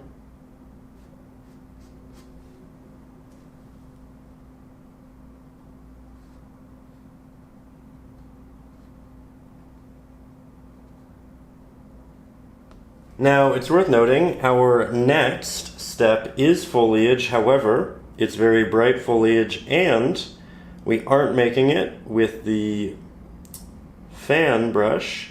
We're making it with this little guy right here, the liner. I'm also doing a little bit of mixing because I don't want a massive amount of paint, so I don't need a much larger brush.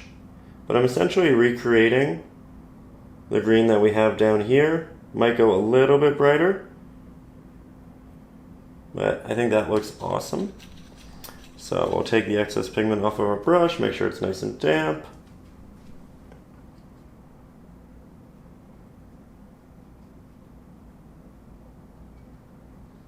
Tap some foliage over portions of our tree, just to push it back in the canvas a little bit. And so establish additional depth.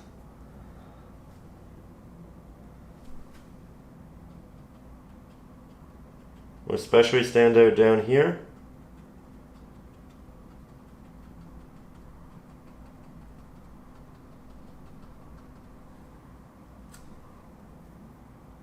I keep going here assuming there's wet pigment, but there isn't. And that's okay.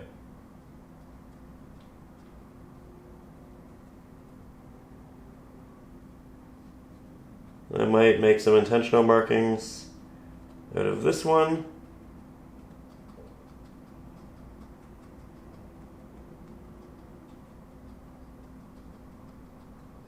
I think that's interesting.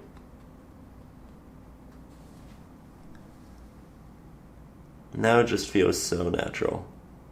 It really just sinks into the painting in the way that we want it to. And we can do a couple really light leaves up here. From here, we get closer and we start working on this beautiful area of water, actually adding some detail to it. All of the pigment on my palette has since dried, so I'm not going to worry about that. We're going to mix right up here so that you can always see it. Grab a hint of Mars Black. We want a mid to bright bluish gray. And to be honest, that might be a little bit too blue and a little bit too dark. So, extra titanium white. We'll spread it out.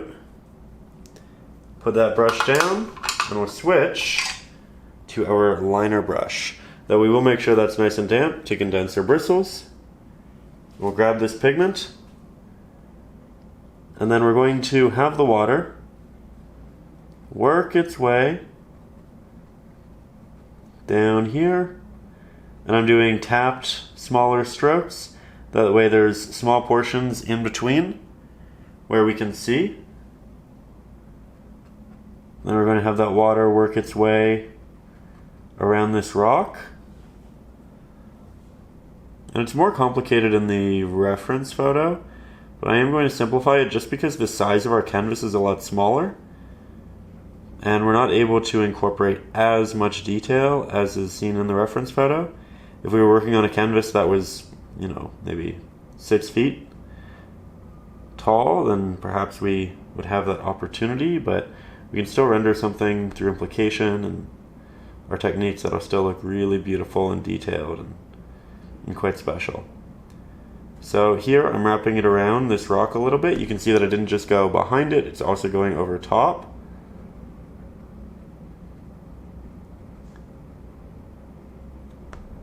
And it's kind of pooling at the top there. All looks great with that mist that we've already incorporated. And then there's a bit of a drop off, a fall, which will be very noticeable around that rock. We'll also have a bit of it work its way in between there. And the majority of this application isn't going to be done with this brush. We're just giving it a little bit of a base texture movement. It's very watery. You can see through the layer to a great extent. And we're just building a really nice simple base there. Now, actually we'll incorporate a little bit of a splash in there, just because it does meet this rock in an interesting way, and the majority of this will be covered. However, we're going to put this brush down. We're going to pick up our fan brush. I know, really is the favorite brush of the lesson. And we're going to incorporate a bit more of a splashing, because our water is coming down, it's hitting all of these rocks and it's continuously splashing upwards. So I'm trying to use about 1/3 of the brush, and I'm doing it in diagonal lines.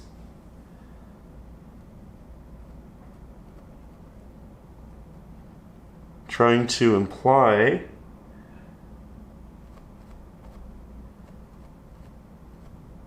that the water is moving quickly, it's bouncing off rocks, it's being quite dramatic. It's a good thing. Now I'm going to work a lot of it over this.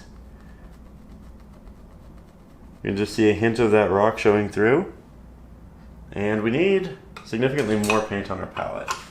So back to the larger flat, titanium white, hint of that cerulean blue.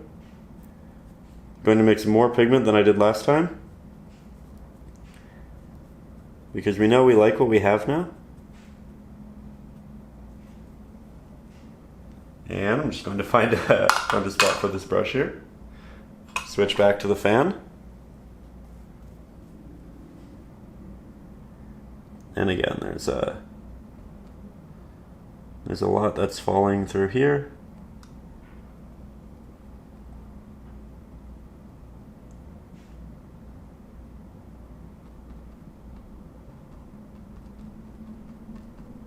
You can see that we're really building it up.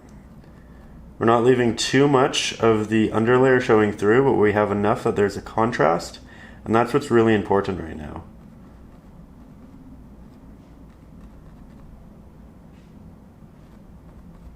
You can see that it's splashing on the edges as it works around the rocks.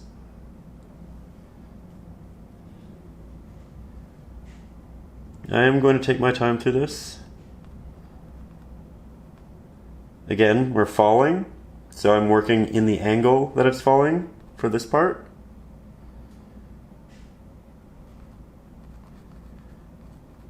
I'm going to try to cover up the majority of this rock, but it is going to work around the rock, so there's a larger splash on the top of it.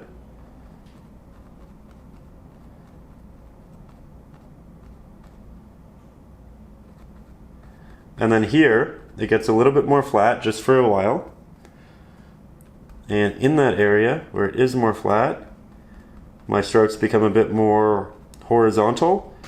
And when they do go diagonal, they also go in the other directions to imply that there are rocks that are making the water splash up in various ways.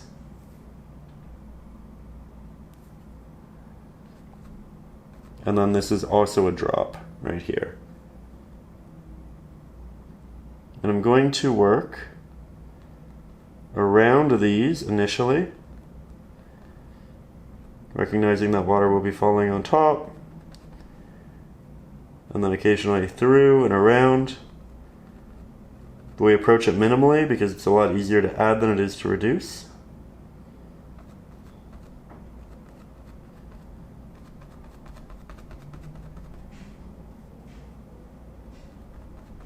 And then again, big splashes through here as we hit the edge of this rock.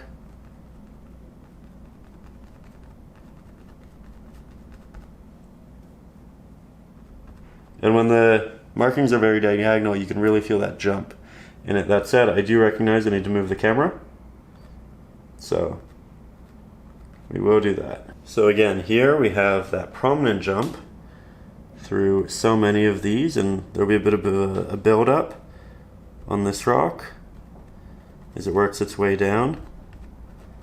And it is going to be down again, so there's a little flat area, and then we have a dip. So in that dip, I'll be a bit more diagonal this way, and in this dip, diagonal this way, as if it's going from either side of the rock.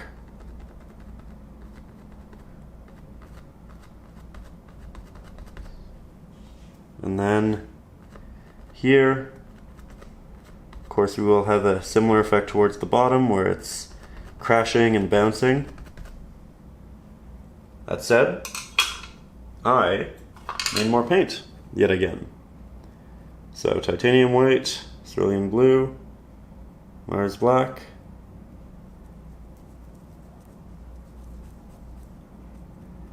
As we get to this point, again, would like to say a big thank you to everybody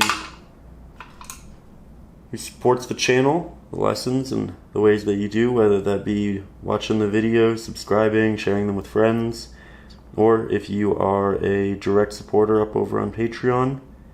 Thank you for making these longer lessons happen. I know this one's getting quite long, and I would not be able to put this time and attention into the YouTube videos if it wasn't for you.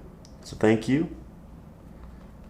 Hope you've been enjoying that big 24 by 36 inch piece we've been working on lately up there. I know it's a big painting, I know it's taken some time, but I think it'll all really pay off well. And again, if you're new to the channel, if this is your first time here, this is your first lesson, up over on Patreon, you can find those ebooks which teach you the essentials of acrylic painting, which have traceables. You can get access to our exclusive Facebook group where everybody shares their artwork, and oh, it's getting a little cloudy. I'll adjust the camera. Anyways, as I was saying, Facebook group where everybody shares their artwork and helps each other out. You get to see a lot of different renditions of these pieces.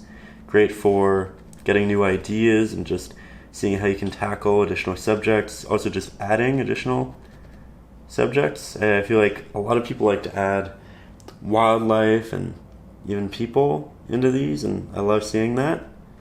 I love seeing the ideas and the lessons built on in such creative ways. You can also get a bunch of bonus lessons. Again, we are working on a big 24 by 36 inch canvas right now. And there are a number of really large Patreon exclusive lessons like that already up and done. Typically they take about 10 hours in total video time, and we get really detailed. Here you can see I'm creating little mounds, and that's to essentially replicate the idea that rocks like this are sitting underneath there, and we're creating that same effect, that same pattern. Said we are going to continuously go back and remix because I'm using a lot of paint, but also the paint is drying on the palette. And that's just what it's like here in Toronto in the summertime. And to be honest, I wouldn't have it any other way. Summers here are kind of incredible. That said,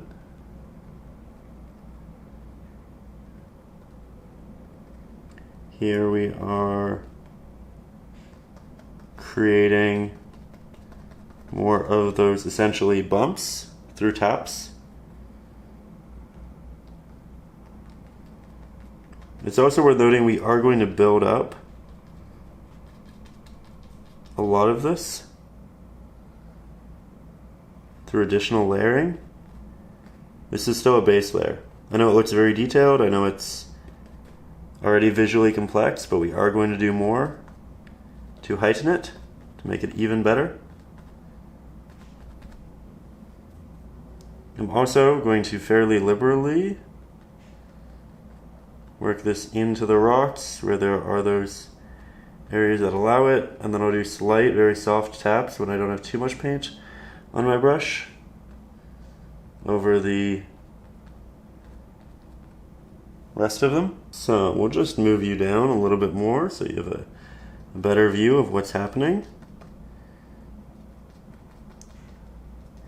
It's more of that similar technique, an idea, but we get a bit more detailed as you move into the foreground, and the areas can be a bit larger because of perspective.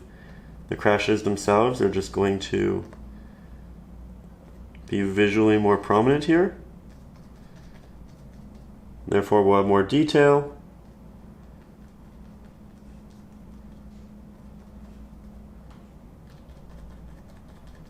And we can just see this all just coming together. Little taps, again, very soft over the rocks for the most part. Want it to feel like it comes up, but not too dramatically. There might be an area where there can be a larger splash like this, but that's about it.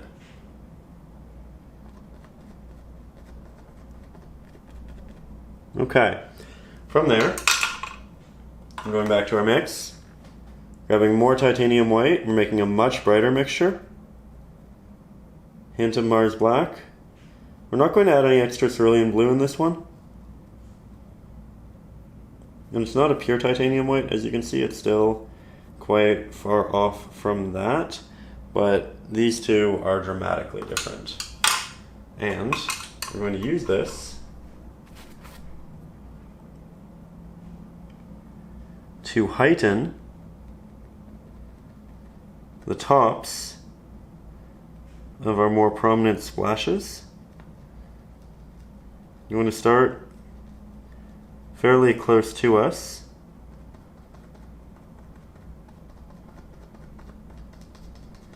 Here you can see that they're kind of working into each other. The first layer was a lot of almost practice. This is where things start to come together. This is where they're much more visually prominent. So it's good that we had that practice. Get to get comfortable with the techniques of tapping and creating our general motions.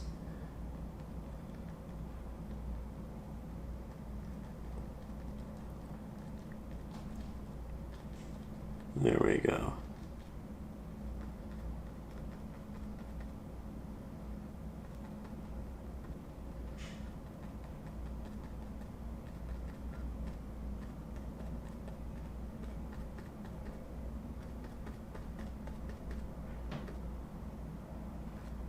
You can still see the initial base layer showing through quite a bit of it, which is good, which is necessary. Again, the areas that are most prominent, that will have the biggest splashes and carry the most weight in terms of actually moving the water. I'm giving the extra brightening treatment.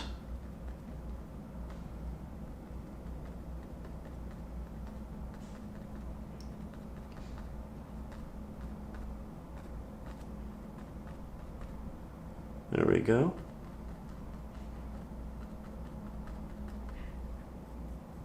I think we probably want to move up a bit more again.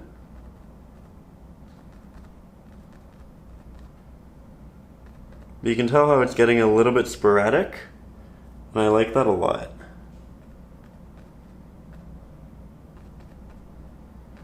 I'm going to go back down here a number of times and build these areas up.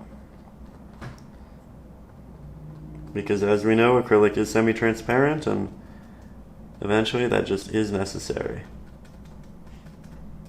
Now, this area has a lot of that built up highlight, and I think it looks great, but the area right above it has next to none. And I think it looks far too subtle in contrast. So we're going to start working up in the painting. Again, trying to be mindful of my taps.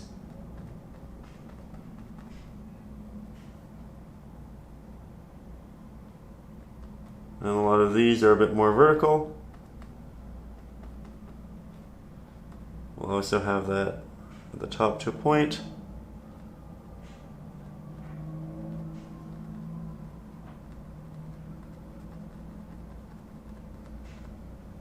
There we are. See? Makes such a big difference. Now, yet again, we go even brighter, more titanium white in the mix, a little bit farther away from blue. So Mars Black not adding any blue, but there is blue in the mix because we are mixing with the previous mixture a little bit.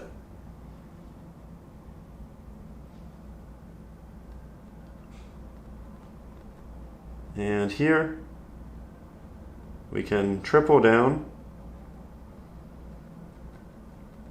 on the areas that mean the most. And this layer is where things really start to visually make sense and come together.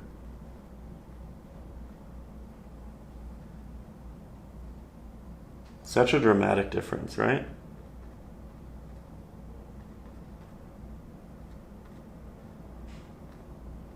Feels so lively with this one in a way that it didn't before.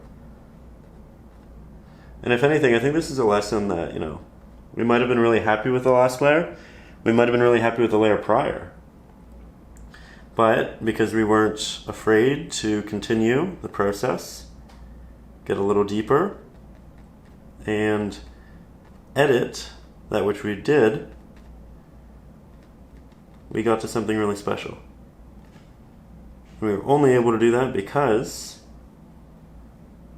we didn't stop, we didn't quit. We didn't worry about ruining it.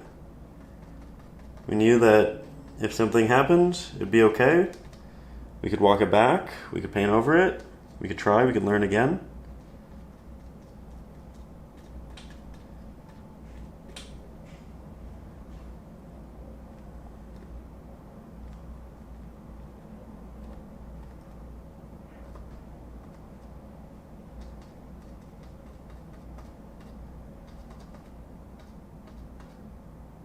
A little bit of this over by the rocks as well.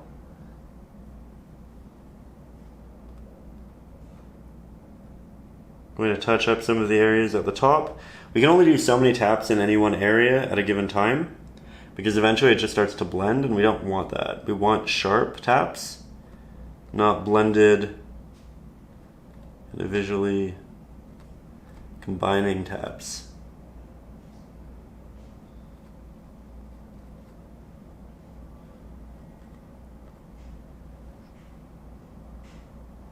Really happy with how this is progressing.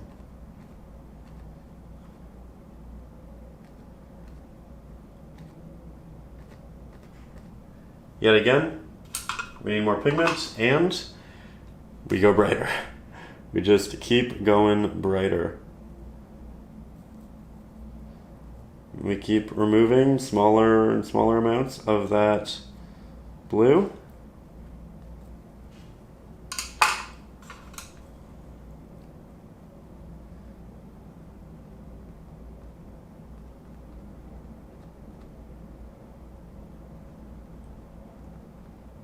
And we're not going to get to a pure titanium white because we always want a little bit of hue in that. We always want a little bit of our blue.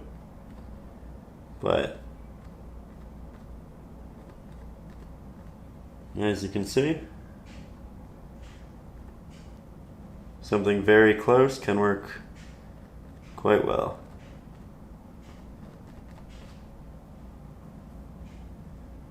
Going to prioritize some of this down here, just because we haven't been.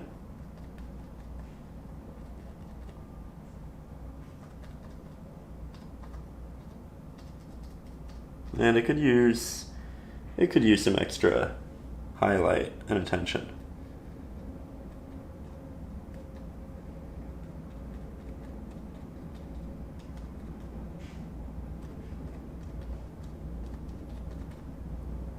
Just like so.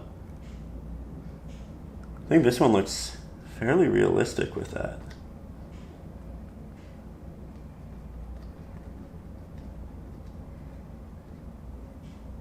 Here we are.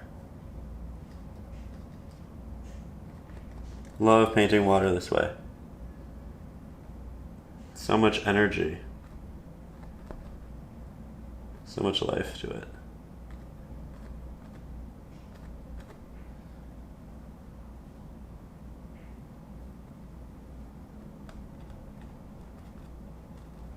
Okay, let's head up to the top for a minute.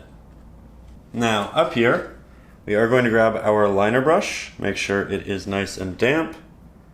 Grab some of that same pigment we've been working with, very bright.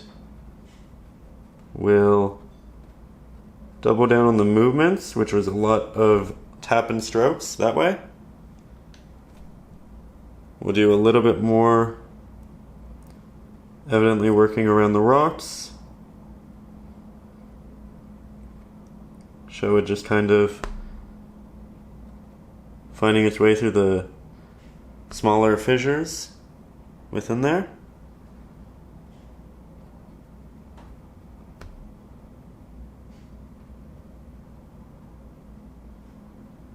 Have it kind of dip its way through.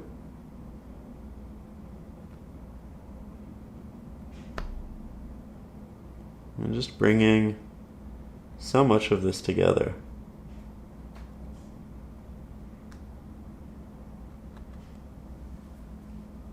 All those details, they add up, make a big difference.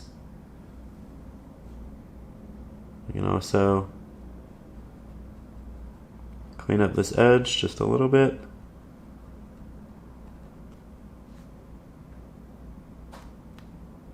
We can have water working its way through here, and then, you know, kind of moving through the crevices.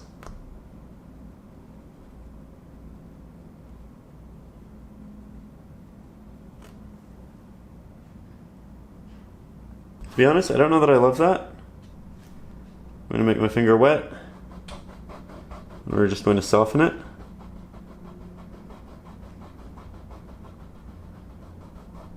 Beauty of acrylics and the way they work with water.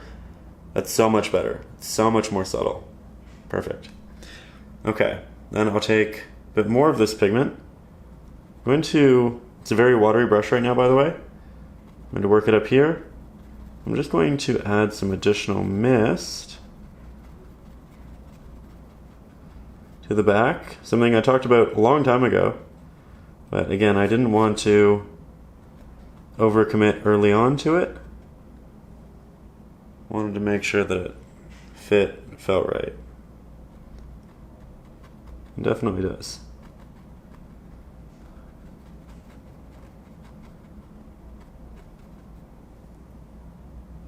Now that's quite opaque, so I'm going to circular motion, move it out.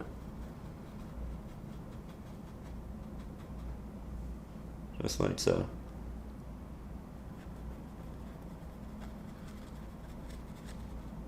Now, as we step back, I am really, really happy with how it's all looking. I think it's so close to finding completion. However, I do want to add some little yellow flowers. So I'm going to take quite a bit of my cadmium yellow hue, about half that in my Naples yellow, which will thicken it up a bit, will warm it up a bit. We'll add titanium white to also thicken it. And we want something significantly less saturated than a pure cadmium yellow hue. So I'm just going back and forth with the other two until we get something warm but nice. And then I'm just going to tap in some little clusters of yellow flowers at the base here. They can't be too close to the water because the water will essentially take them away, and we do need them to dissipate as we move towards the left-hand side because of the shadows that are created. So I'm going to double down on a couple of them that I really like, make them more opaque, maybe make them a little bit larger. All my first applications, they are going to be smaller. And then as I run out of pigment, I'll work into the darker areas as these applications won't be as prominent.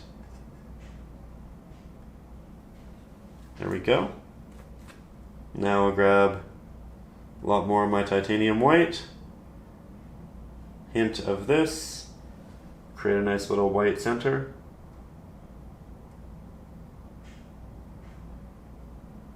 For a couple. Small detail, subtle, not dramatic. Doesn't take the eye or the attention away from the rest of the piece. Just kind of gives it a little bit of extra color. We can add a couple more up here. They will be smaller because they're farther away. So less pressure with the brush in those taps and don't expand upon them greatly. There we go. Just a few. Maybe a few more. I like that. From there, we're switching brushes. Back to the larger flat, which I need to not have a lot of titanium white on it. I'm just going to clean that up really quickly. Take that off the brush, almost there. Just dipping it in some water, taking it off on painting cloth. And now we're going to go to our burnt umber, our Naples yellow. That was about half and half. I do want it to be more burnt umber heavy. We're going to desaturate it, Mars black, titanium white,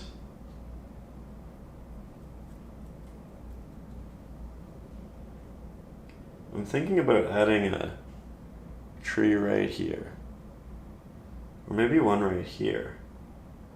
That could be interesting too. Maybe it could lean that way. Maybe we just have a small one. Maybe we have a big one right here.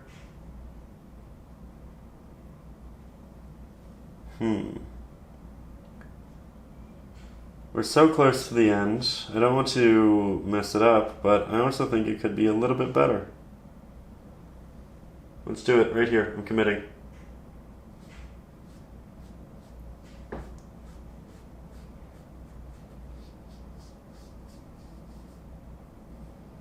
It's out in the light, so it's a bit brighter. Now I'll go for a darker pigment to go behind it. This is quite large because it's closer to us. Perspective, even if it isn't that large of a tree, will make it look larger. Yet again, we go darker. This needs to be the darkest tree we have because it's the closest to us. Lots of little taps. That's so much better. I love that. Okay, I'm really, really happy we committed. Put this brush down. Pick up the smaller liner brush. Go back to more of the highlight. I will work that along the edge and then a little bit back into the body, just to create some texture. It's all little taps and drags, nothing dramatic, no elongated strokes either, because we don't want to soften it dramatically. I'm also going to grab some extra titanium white, so I have a brighter but less saturated hue to work with. Along the edge, and that's definitely too bright. It's okay though, we will find our happy middle ground.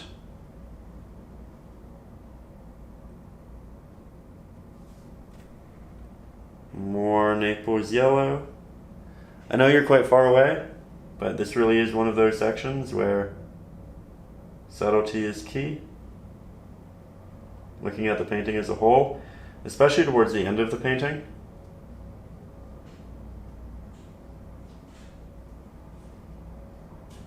We have done trees before. I do believe in you. You actually spent a lot of time on the trees in this one.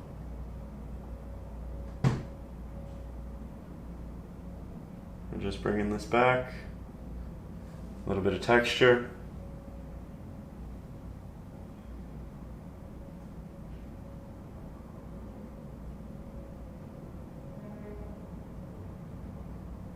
Little taps for implied bark. And add a hint of that into this tree as well, just so they're nice and cohesive. But with that one, I don't think we need another. I don't think we should overcomplicate it. I think there are times to, and I think there are times not to. So I think we'll leave that. I think we'll grab some Mars Black, Cerulean Blue, good amount of Titanium White, once I find some, on this very eclectic area. A little bit of our Cerulean Blue. We're going to come up with a lighter gray, maybe mid-gray. Going to make my brush very clean. Don't want too much water on it. And from here, we'll just paint in a couple of implied birds in the background. Maybe we'll go a little bit darker.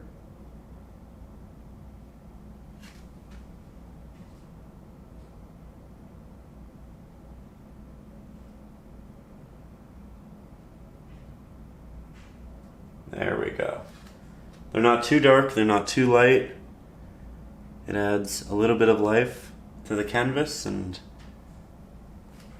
I think I think we're there. So with that, again, I would like to say a massive thank you to everybody watching, a massive thank you to everybody supporting the channel up over on Patreon. Again, you can get the traceable for this to make the drawing process a lot easier up there. You can get the reference photos. You can get all of the bonus lessons of the larger paintings, the ebooks, the Facebook group, all of that fun stuff. Sometimes you do critiques and polls. Also, if you want to work with exactly what I am, you can find the brush set, which I use, linked in the video description. It's a 5-piece brush set. They are all vegan, cruelty-free. You don't have to worry about the glues in them being made with animal byproducts. And it was actually a set of brushes which I designed for these lessons. I use them for all of our lessons. That way, if you get them and you really like doing these, then you always know exactly what you're using is what I'm using. You don't have to second guess the stiffness or any of that. But this will be linked in the description. Patreon will be linked in the description. This lesson is here for you to rewatch as many times as you would like. I hope you have so much fun with it. I hope you feel creative. I hope you feel fulfilled. And I hope you just get as much joy out of working on it as I did through this process. I thought I was done, and then I had one more idea. It's a bit of a bold one. We're going to remake the highlight pigment that we used for there. We're going to add a lot of water to it on a clean spot on our palette. We're going to grab our liner brush one more time, make sure it's nice and damp. We'll grab that very wet pigment, and this is difficult with my wrist, but we'll figure it out.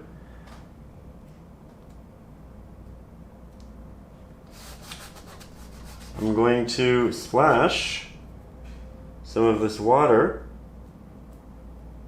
a bit more sporadically, and when it goes too far, as you can see, I just took my hand and wiped it off the canvas. But I think, again, the whole goal of is making this water very lively. I think this can add to it.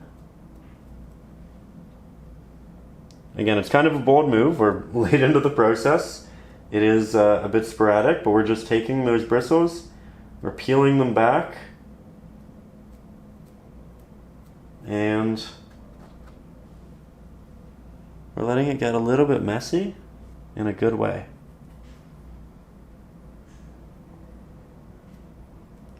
The orientation in which you hold your brush can help with directionally applying this pigment. and that's why you see I'm rotating my brush. Often the angle in which it's placed will create the marking in that way, especially if you're close. The farther away you are, the more it splatters in a large sense, but the closer you are, the more you can have that very intentional mark making. Again, it's so sporadic, so be careful. You don't have to do this. This is just something that I had a last minute thought on, and you know what? I liked it enough to give it a shot after all of this work. And I think it's paying off right now. I think it's really paying off. Really crashing around this rock. I like that extra texture and detail. It feels so much more real.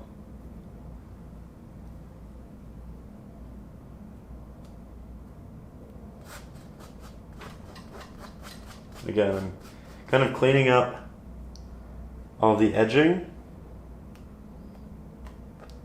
There, I don't want it.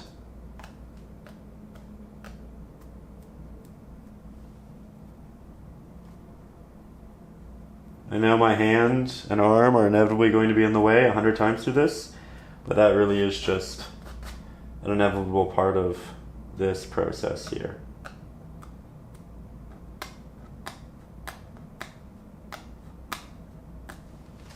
There we go. Okay, and that that is the actual conclusion to the lesson. I hope you enjoyed. I hope you had fun. I hope you learned something. I hope you feel motivated, but also maybe relaxed. I know different people watch these for different reasons, and I just hope you end up feeling really good in general. So I will see you soon with a couple brand new lessons, both big and small. Make sure you subscribe, hit the little bell button, and above all, as always, stay creative.